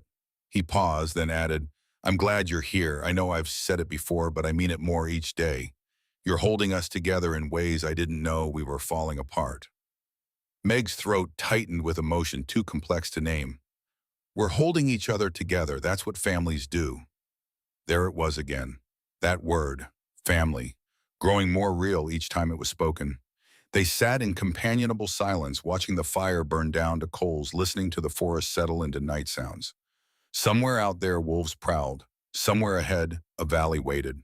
And somewhere between fear and hope, 5 people were becoming something more than the sum of their individual desperation. They were becoming the Whitmores. Not Daniel's family that Meg had joined, but a new configuration. A blended thing built from loss and choice and the stubborn determination to survive. As Meg drifted towards sleep, Grace's weight warm against her Daniel's presence, solid beside her, she thought about the town they'd left behind. Mrs. Brennan's predictions of failure. Silas Blackwell's smug certainty that they'd come crawling back. Let them believe what they wanted. Out here in the wilderness, none of that mattered. What mattered was the child sleeping in her arms. The man beside her learning to trust again. The girls who were slowly, cautiously beginning to call her something that sounded like mother. Tomorrow would bring new challenges, but tonight they were together. They were alive. They were heading towards something that might, if they were very lucky, turn out to be everything Samuel Whitmore had promised. A valley, a refuge, a chance to build something real. The fire crackled its agreement, and Meg let herself believe in possibilities. Dawn broke cold and clear frost glittering on pine needles like scattered diamonds. They broke camp quickly, eager to keep moving, following Beth's unwavering certainty through landscape that grew increasingly rugged with each mile. By mid-morning, they crested a ridge, and Daniel stopped so suddenly that Meg nearly collided with his back. Look, he breathed. Below them, cradled between protective mountain walls on 3 sides, lay a valley that seemed to have been carved from a different world entirely. A creek wound through its center water, catching sunlight and throwing it back in liquid silver.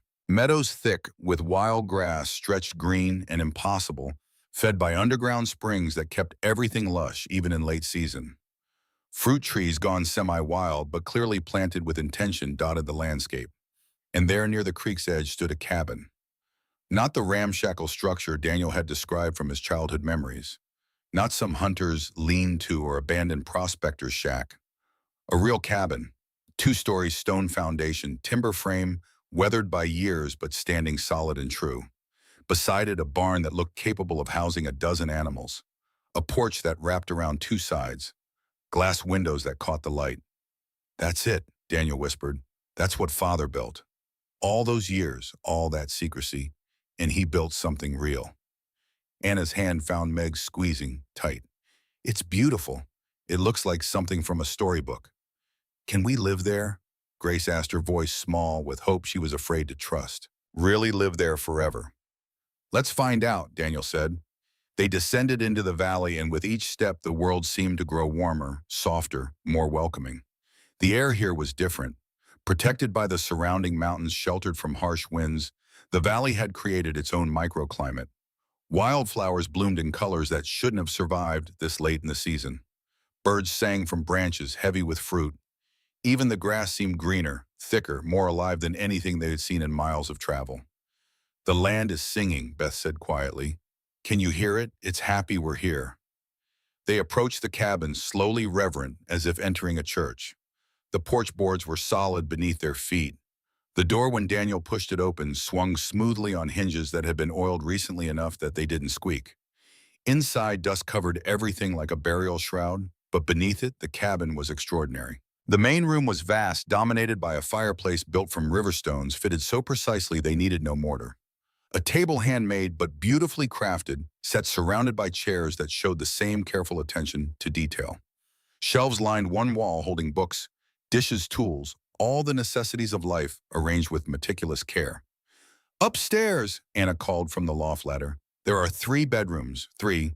We can each have our own. Her voice carried wonder that broke Meg's heart. 3 girls sharing one bed their entire lives, and now each could have private space. Such a small thing, such an enormous gift. Beth found the kitchen area running her hands over the cast iron stove with something approaching reverence. This is quality, real quality. Grandpa Samuel knew what he was doing. Grace discovered a small room off the kitchen, barely more than a closet, but with a window that looked out toward the creek. This can be my room. I can watch the water every morning. Daniel moved through the space like a man in a dream, touching walls his father had built, running his fingers over wood his father had shaped. In the study, he found Samuel's desk organized even in death, journals filled with entries spanning 3 decades, ledgers showing taxes paid through a Helena lawyer for another 46 years, maps detailing every inch of the valley with surveyor's precision, and there tucked in the desk's bottom drawer more letters, sealed envelopes addressed to each granddaughter, Anna, Beth, Grace, even one marked to Daniel's wife when he finds her. Meg's hands trembled as Daniel passed her the envelope. She broke the seal carefully and unfolded pages covered in that same neat handwriting. To the woman who answered my son's need, I do not know your name or your story, but I know this. You are stronger than you believe. You saw possibility where others saw only failure. You chose love when easier paths beckoned. My son has been broken by loss and guilt. My granddaughters have been starved for the kind of attention only a mother can provide. You are their chance at healing. Do not doubt yourself when times grow hard. You belong here. This valley was built for second chances, and you are proof that second chances can transform everything. Thank you for seeing my family's worth when the world could not. With gratitude and respect, Samuel Whitmore. Meg read the words 3 times, tears streaming unchecked down her face. A dead man she'd never met had truly seen her, and deemed her worthy before she'd even arrived. The validation cracked something open inside her chest, something that had been locked tight since her mother's death. What does it say? Daniel asked gently. That your father was wiser than any of us knew. They spent the afternoon cleaning each family member, attacking dust with determined efficiency. Anna swept floors until they gleamed. Beth washed windows until glass sparkled. Grace helped Meg arrange the kitchen, finding homes for dishes and utensils. By evening, the cabin had transformed from abandoned relic to something that felt tentatively like home. But as night fell and they gathered around the fireplace for their first meal in the valley, Daniel's expression grew troubled. He kept glancing at the journals on his father's desk, clearly wrestling with something he wasn't ready to voice. After the girls were asleep, he pulled out the journals and began reading aloud. Entry after entry detailing Samuel's life in the valley, his careful cultivation of the land, his discovery of the creek's reliable flow, his planting of fruit trees that would feed future generations, and then dated 15 years prior, the entry that changed everything. Found the vein today, silver, not surface deposits, but a true vein running deep into the hillside. I tested it. Purity is remarkable. This could make us wealthy beyond measure. But I have seen what wealth does to men, seen miners tear families apart chasing ore that glitters but does not satisfy. I will take only what I need, no more. The rest can wait for Daniel for when he needs it, if he needs it. Pray God he never does. Daniel's voice shook as he continued reading. Entry after entry detailing Samuel's careful extraction of just enough silver to pay taxes and save for emergencies. His deliberate choice to leave the bulk of the vein untouched. His growing certainty that restraint was wisdom and greed was poison. He found silver, Daniel whispered. All this time we struggled and he had silver sitting here untouched. He was waiting for you to need it, Meg said quietly, saving it for emergencies. This qualifies as an emergency, doesn't it? I need to see it, need to know it's real. The next morning, following coordinates from Samuel's maps, Daniel and Meg left the girls at the cabin and hiked to the eastern hillside. The entrance was concealed behind scrub oak, just as the journal had described. Man-made, carefully disguised, protected by years of growth. Inside, a tunnel extended 30 feet into the hillside, timber supported and surprisingly dry. At the end, a small chamber opened up, and there exposed in the chamber wall was the vein. Silver ran through quartz like frozen lightning, thick as a man's arm, extending in both directions as far as lamplight could penetrate. It was beautiful, terrifying, a fortune made solid, waiting with patient indifference to transform lives or destroy them. Daniel stood before it, lamplight casting shifting shadows across his face.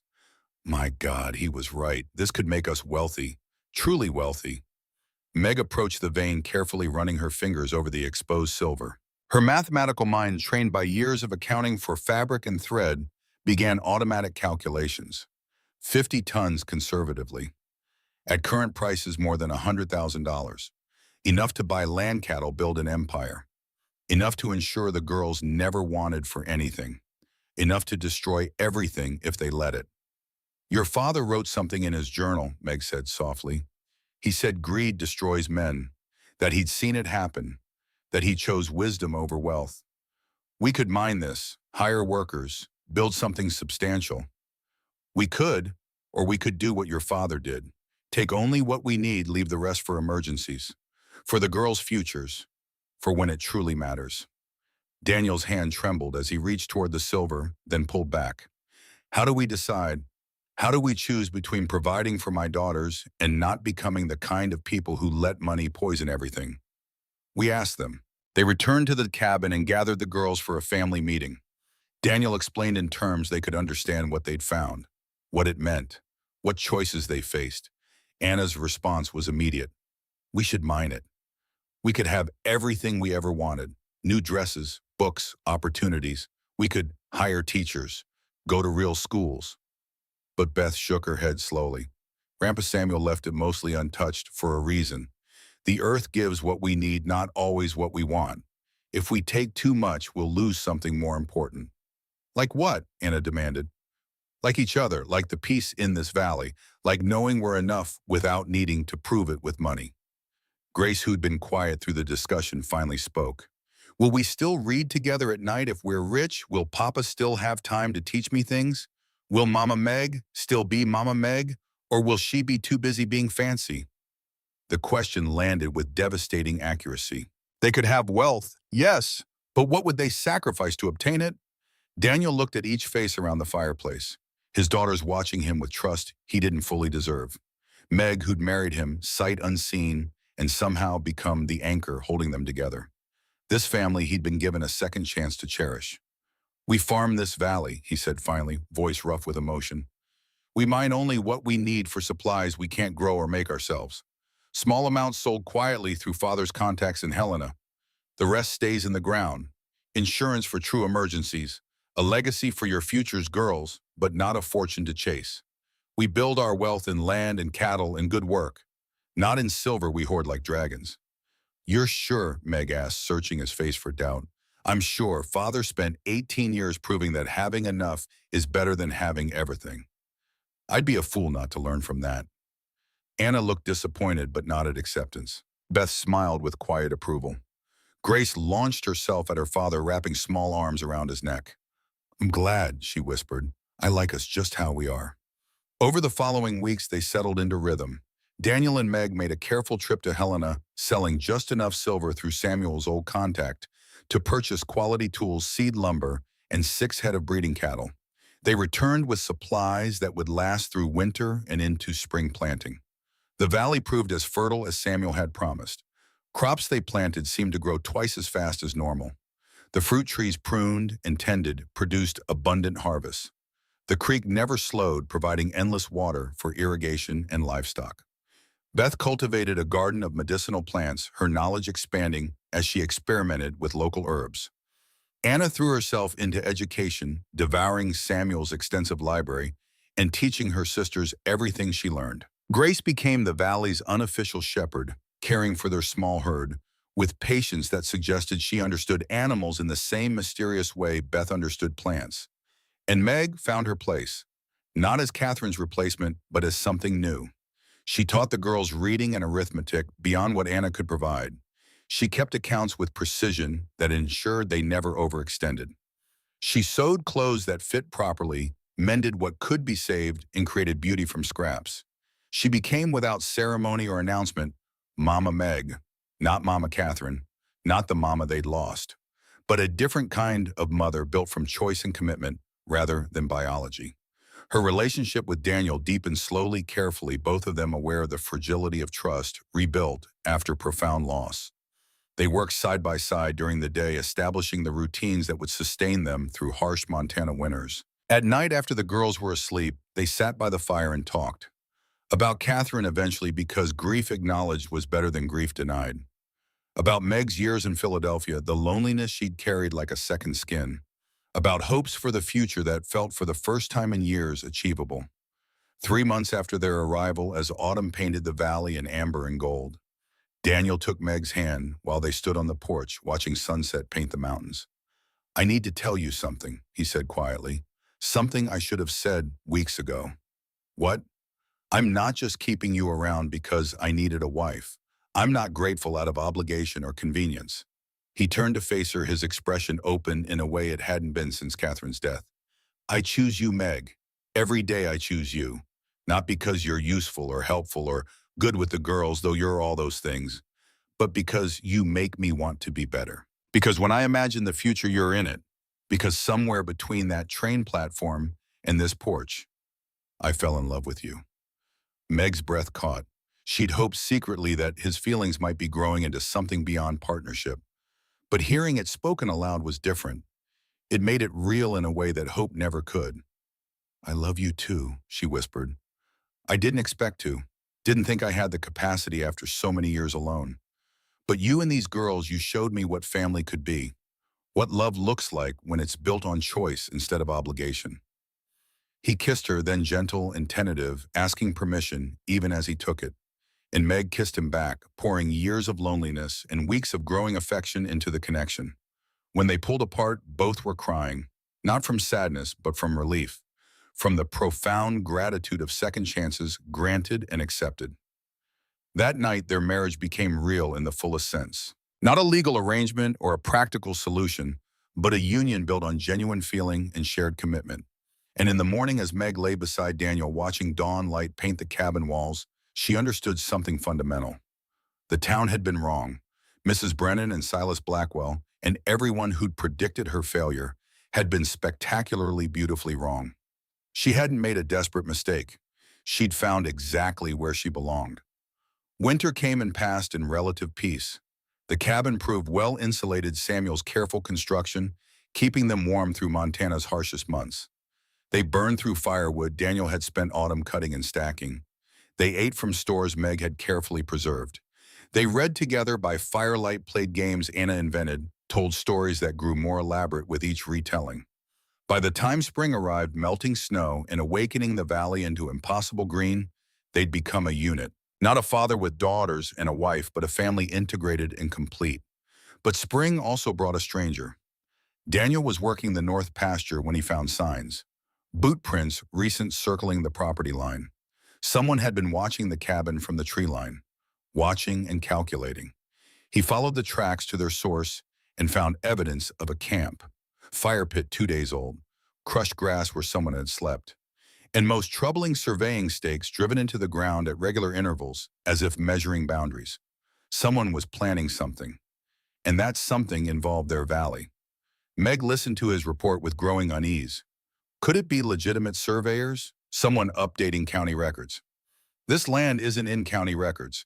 Father bought it under a false name, paid taxes through a lawyer in Helena. As far as official documentation goes, this valley barely exists. Then who? The answer came 3 days later when a rider appeared at the valley's entrance. Not threatening, not aggressive, but deliberate in his approach. An old man weathered by years of prospecting, leading a burro laden with mining equipment. Daniel recognized him immediately. The prospector who'd helped them on the road months ago, Pete Murphy. "Mr. Whitmore," Pete called from a respectful distance. "May I approach? I come with warning, not threat." Daniel waved him forward, rifle within reach but not raised. Pete dismounted slowly, joints creaking with age, and approached the porch where Meg and the girls had gathered. "I've been trailing someone," Pete said without preamble. "Fellow named Ned Cooper. He's been asking questions in Helena, about valleys north of the settlements, about a man named Samuel Wright who used to sell small amounts of silver through a middleman, about whether anyone knew where that silver came from." Daniel's blood ran cold. And what did people tell him? Most knew nothing. But the middleman, he's old now, memory going. He let slip that the silver came from Red Valley territory. Didn't give specifics, but it was enough. "Cooper's been searching for 3 weeks. Found your old wagon, followed your trail here. He knows this valley exists, and he knows there's silver here. One prospector doesn't constitute a threat, Meg said, though her voice lacked conviction. Pete's expression turned grim. Ned Cooper isn't alone. He's working with someone from your old town. Fellow named Silas Blackwell. Seems Blackwell never forgot about you leaving. Never stopped believing you'd found something valuable. When Cooper came asking questions, they formed a partnership. Cooper provides the prospecting knowledge. Blackwell provides the money and legal threats. Anna's hand found Meg squeezing tight with fear. Beth had gone very still, listening to something beyond the conversation. Grace pressed against Daniel's leg, seeking reassurance he couldn't quite provide. What do they want? Daniel asked, though he already knew the answer. They want the valley. They want the silver, and they've got a plan to take it. Blackwell's filing a claim dispute saying your father's purchase was fraudulent because it was made under a false name. Says the land should revert to the territory for proper auction. And guess who will be the highest bidder? That's illegal. The deed is legitimate. Taxes have been paid for decades. Legal and illegal don't mean much when you're 3 days from the nearest judge, and Blackwell's got money for lawyers while you've got a family to protect. Pete pulled a folded paper from his coat. This is a copy of the filing. Thought you should see what you're up against. Daniel read the document with mounting fury. Blackwell had twisted facts with impressive creativity, claiming Samuel Whitmore had defrauded the territory, suggesting the false name proved intent to hide stolen property, demanding the land be seized and sold to recover supposed unpaid debts. It was all lies, but lies wrapped in enough legal language to sound credible. What can we do? Meg asked, practical even in crisis. Fight it legally, get a lawyer, challenge the claim, prove the purchase was legitimate and the taxes were paid properly. But that takes time and money, and in the meantime, Blackwell will keep pushing. Or, Daniel prompted, hearing the unspoken alternative, or you prepare to defend what's yours. Because if legal means fail, Blackwell strikes me as the type who might try less legal approaches. Pete's words proved prophetic. 2 weeks later, as Daniel worked the fields, 3 riders appeared on the ridge overlooking the valley. They didn't descend, just sat there for hours watching, making their presence known, sending a message that couldn't be misunderstood. The next day, 6 riders. The day after, 8. They're trying to intimidate us, Meg said, watching from the cabin window as the distant figures made camp on the ridge. Show us we're outnumbered. Daniel cleaned his rifles with methodical care, checking ammunition, ensuring everything functioned properly. Pete was right. We need to prepare. Over the following days, they transformed the cabin into something defensible. Daniel reinforced windows with shutters he could bar from inside. He cached weapons at strategic points around the property. He taught Anna and Meg better marksmanship, turning afternoon hours into target practice that echoed across the valley like warnings. Beth walked the property line daily, claiming she could sense when intruders crossed onto their land. Grace stayed close to home, her earlier joy replaced by quiet fear. And through it all, the riders watched, counting them, learning their routines, waiting for the right moment to strike. That moment came on a cold spring morning when Daniel had ridden to the far pasture to check on a sick calf. Meg was in the garden with the girls when she heard horses approaching. Not the usual distant observation, but riders descending into the valley with clear purpose. 6 men led by a face she recognized from town. Silas Blackwell, looking smug and certain, flanked by Ned Cooper, and 4 hired men who wore weapons with the casual comfort of frequent use. Meg got the girls inside quickly, barring the door, loading rifles with hands that shook only slightly. Anna took position at one window, Meg at another. Beth shepherded Grace to the root cellar, then returned to watch through a crack in the shutters. Silas dismounted with theatrical confidence, approaching the cabin as if he owned it already. "Mrs. Whitmore," he called, "we need to talk about this land, about the silver your husband's been mining illegally, about the future of this valley." Meg opened the shutter enough to aim her rifle through the gap. "This land is legally owned. We have deed and tax records. You're trespassing. The deed is fraudulent, filed under a false name. That makes the purchase invalid. The deed was filed properly through a Helena lawyer who can testify to its legitimacy. Your claim won't hold up in court." Silas's smile didn't waver. "Courts take time, Mrs. Whitmore, and accidents can happen to families living in isolated valleys. Tragic accidents, fires, wild animals. Who knows what might befall you before a judge ever hears your case? The threat was clear. Legal or illegal, Silas would have this valley. Leave, Meg said, her voice steady despite the fear hammering in her chest. Now, before you do something you'll regret. I don't think you're in a position to make demands. 6 armed men against a woman and some children? The math isn't in your favor. 6-2? A voice called from behind them. Silas spun to find Daniel approaching from the barn, rifle raised and aimed. He'd heard the commotion and circled back through the trees, positioning himself for maximum advantage. Make that 6-3, another voice added. Old Pete Murphy emerged from behind the chicken coop, his own rifle trained on Silas's hired men. Actually, a fourth voice said, this one female and sharp with authority, I'd say the odds just shifted considerably. A woman rode into the clearing, flanked by a dozen men wearing badges that identified them as territorial law. She was perhaps 40, dressed in riding clothes that suggested both wealth and practicality, with eyes that assessed situations with clinical precision. I'm Margaret Hayes, territorial magistrate, and you, Mr. Blackwell, are under arrest for attempted claim jumping, intimidation, and conspiracy to defraud. Silas's confidence evaporated like morning frost. This is absurd. I have legitimate legal claims to this property. You have fraudulent documents filed with forged signatures. I've seen your paperwork, and I've seen the Whitmore family's actual deed and tax records. Josiah Drummond brought them to me 3 days ago, along with a very convincing argument about your history of predatory lending and property theft. Daniel's lawyer, the man Samuel had trusted for decades. He'd been working behind the scenes building a legal defense while they prepared physical defenses. Magistrate Hayes gestured to her men. Arrest them all, Blackwell, Cooper, and anyone who rode with them, knowing this was an illegal action. As the hired men were disarmed and bound, Silas made one final desperate play. You don't understand. There's silver here. A fortune. These people are hoarding resources that should belong to the territory. What these people do with their legally owned property is their business, not yours. The Whitmore family has broken no laws. You, however, have broken several. I suspect you'll have plenty of time to reflect on that in territorial prison. They led Silas away, still protesting, still threatening legal action that everyone knew would never materialize. Ned Cooper went quietly, his shoulders slumped with resignation.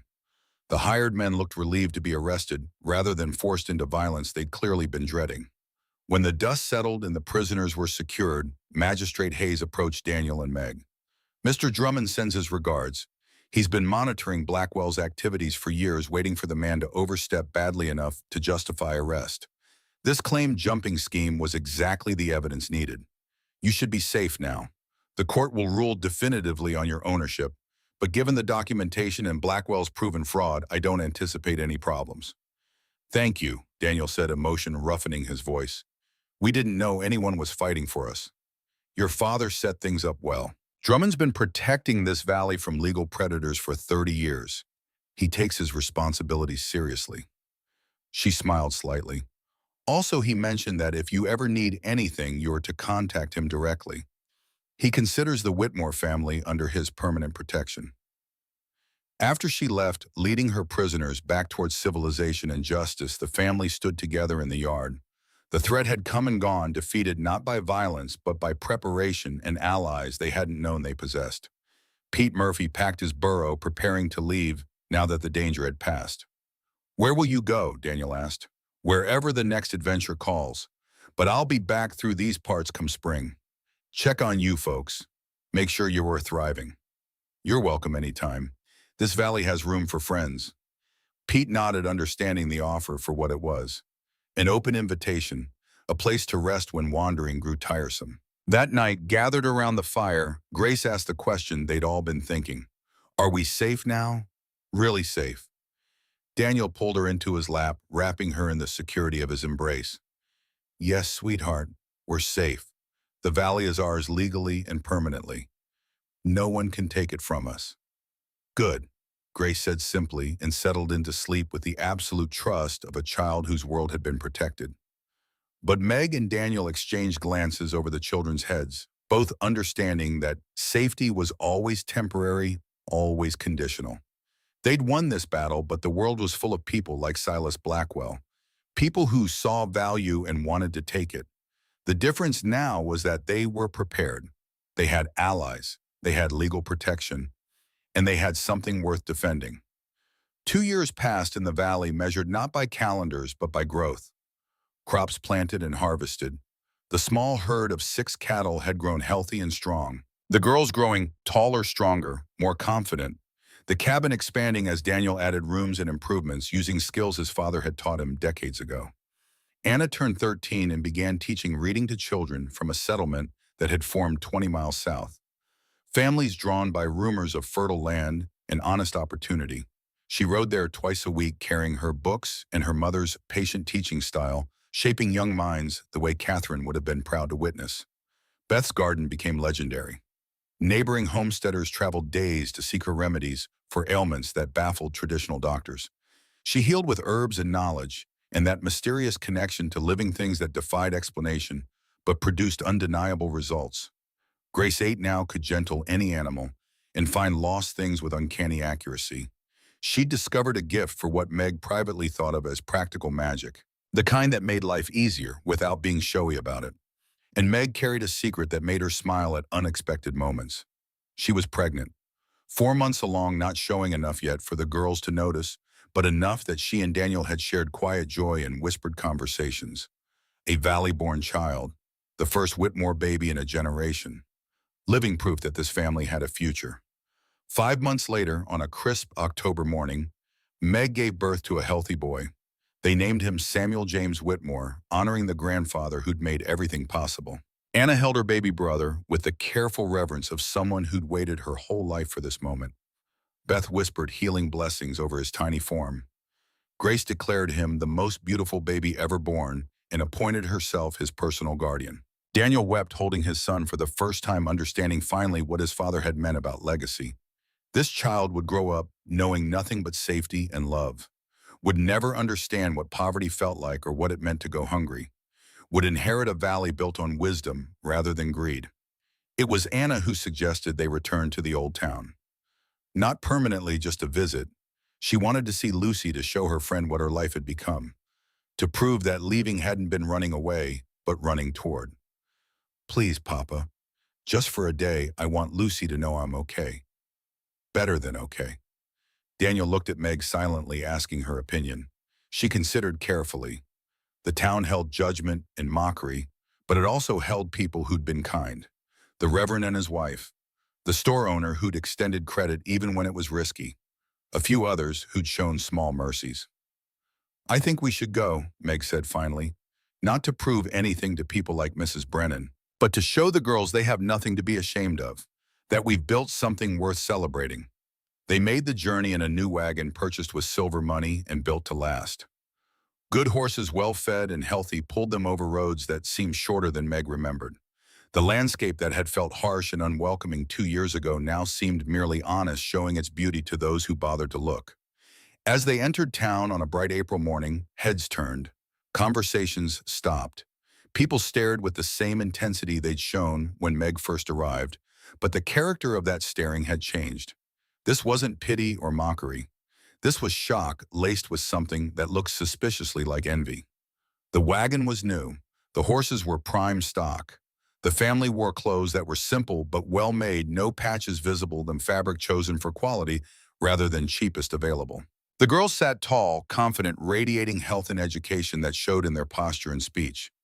And Meg, sitting beside Daniel, looked nothing like the desperate mail-order bride who'd stepped off the train 26 months ago. She looked like a woman who'd found exactly where she belonged and knew her own worth. Mrs. Brennan stood on her porch, mouth actually falling open in undisguised astonishment. She recovered quickly, bustling over with false sweetness that fooled no one. Margaret, Daniel, what a surprise we'd heard you'd left the territory entirely. Moved to California or some such place. We're still in Montana, Meg said calmly. About 3 days north. We've settled well. Settled, but how last we heard you were running from debts, living in some wilderness hovel. Daniel's jaw tightened, but Meg placed a calming hand on his arm. She'd handle this. We're farming, good land, reliable water, fertile soil, everything we need to build a life. But surely with no money, how did you afford? We manage, Meg interrupted, her tone, making it clear that financial details were none of Mrs. Brennan's concern. Daniel's father left him resources. We've used them wisely. Other townspeople had gathered now, curiosity drawing them like moths to flame. The banker's wife, the mayor, the merchant who'd once refused them credit, all staring, all reassessing, all struggling to reconcile the failures they'd predicted with the obvious success standing before them. Reverend Cole pushed through the crowd, his face breaking into genuine smile. Daniel, Margaret, girls, it's wonderful to see you all looking so well. Thank you, Reverend. Your kindness when we left meant more than you know. And young Anna, I hear you've been teaching word travels, you know. People speak highly of your work. Anna blushed with pride. Yes, sir. I have 12 students now, reading and arithmetic. Beth helps with natural science lessons. Remarkable. Your mother would be so proud. The words hung in the air, acknowledgement of Catherine, without making Meg feel like she was being erased. It was graciously done, and Meg appreciated the Reverend's care. Lucy appeared, pushing through the crowd with the single-minded determination of a 14-year-old seeking her best friend. The girls collided in an embrace that spoke of months of separation and letters that couldn't quite bridge the distance. You look amazing, Lucy exclaimed, pulling back to study Anna with wide eyes. Like you've been eating actual meals. We have been, 3 times a day, sometimes 4. Mama Meg's an excellent cook. The casual use of Mama Meg didn't go unnoticed. Meg saw several women exchange glances, reassessing yet again.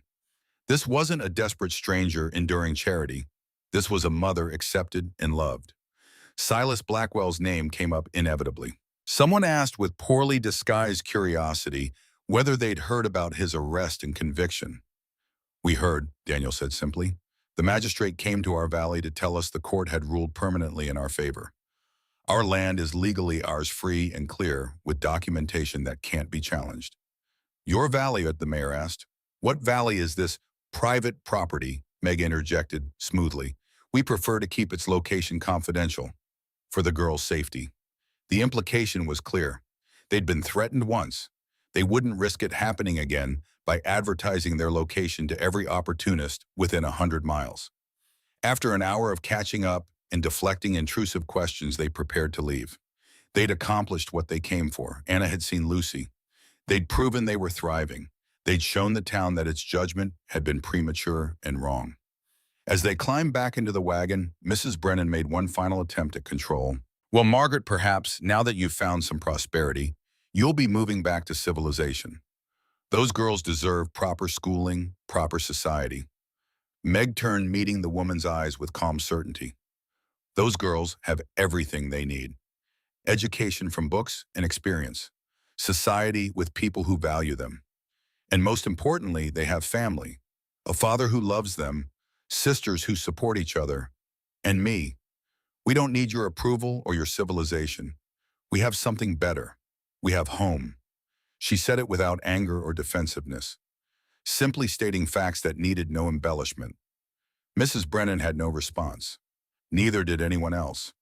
They just watched as the wagon rolled away, carrying a family that had transformed failure into success through nothing more miraculous than hard work and love. The journey home felt shorter than the journey out. The girls chattered about seeing friends, about how small the town felt now, about how happy they were to return to the valley. As they crested the final ridge and the valley spread before them golden in late afternoon sun, Grace sighed with contentment. Home, she said simply. And it was. The cabin stood, solid smoke rising from the chimney where they'd left the fire banked. The creek sang its eternal song.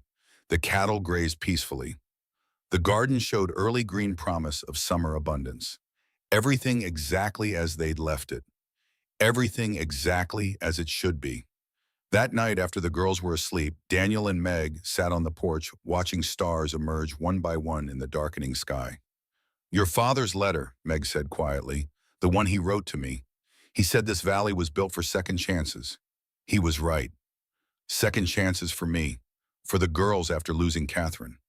Daniel paused, then added, for you too. You gave up everything familiar to come here. I didn't give up anything worth keeping. I gained everything worth having. She placed his hand on her belly where new life grew, including this, our future, a child who'll never know anything but being wanted and loved. Daniel's eyes filled with tears. A baby. Our baby.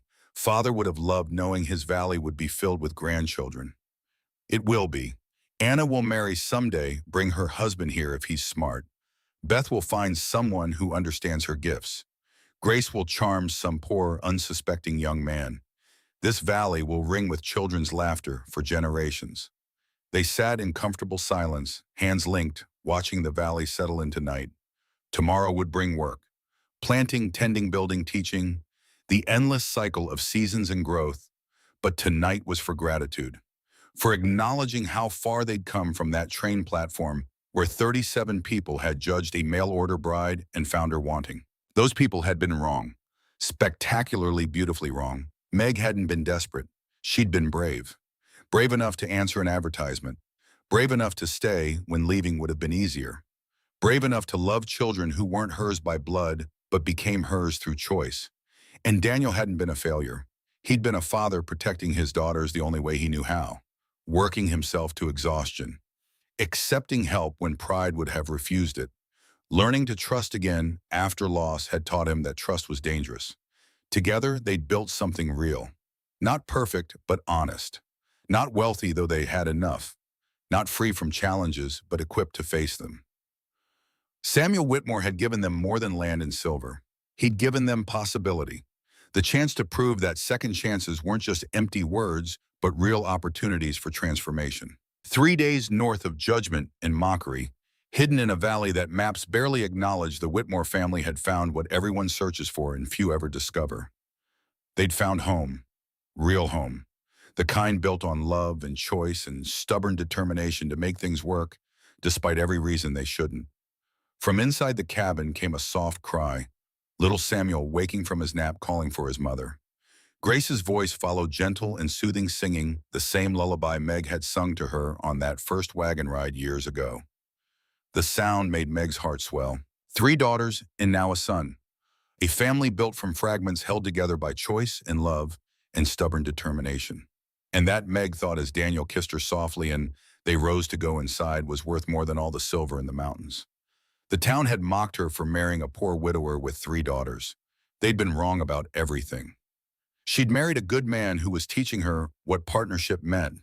She'd gained 3 daughters who'd opened her heart in ways she'd thought impossible. She'd found a valley that provided everything they needed and most of what they wanted. And she'd discovered that sometimes the worst decisions everyone else can imagine are actually the best decisions you could possibly make. Inside the cabin, the fire crackled its agreement. Tomorrow their life would continue. Simple, honest, filled with the kind of wealth that couldn't be measured in silver or counted in coins. The wealth of family, of purpose, of belonging. The mail-order bride had found her place, and the valley would keep her secret, protecting the family that protected it for as long as stars shone over Montana mountains.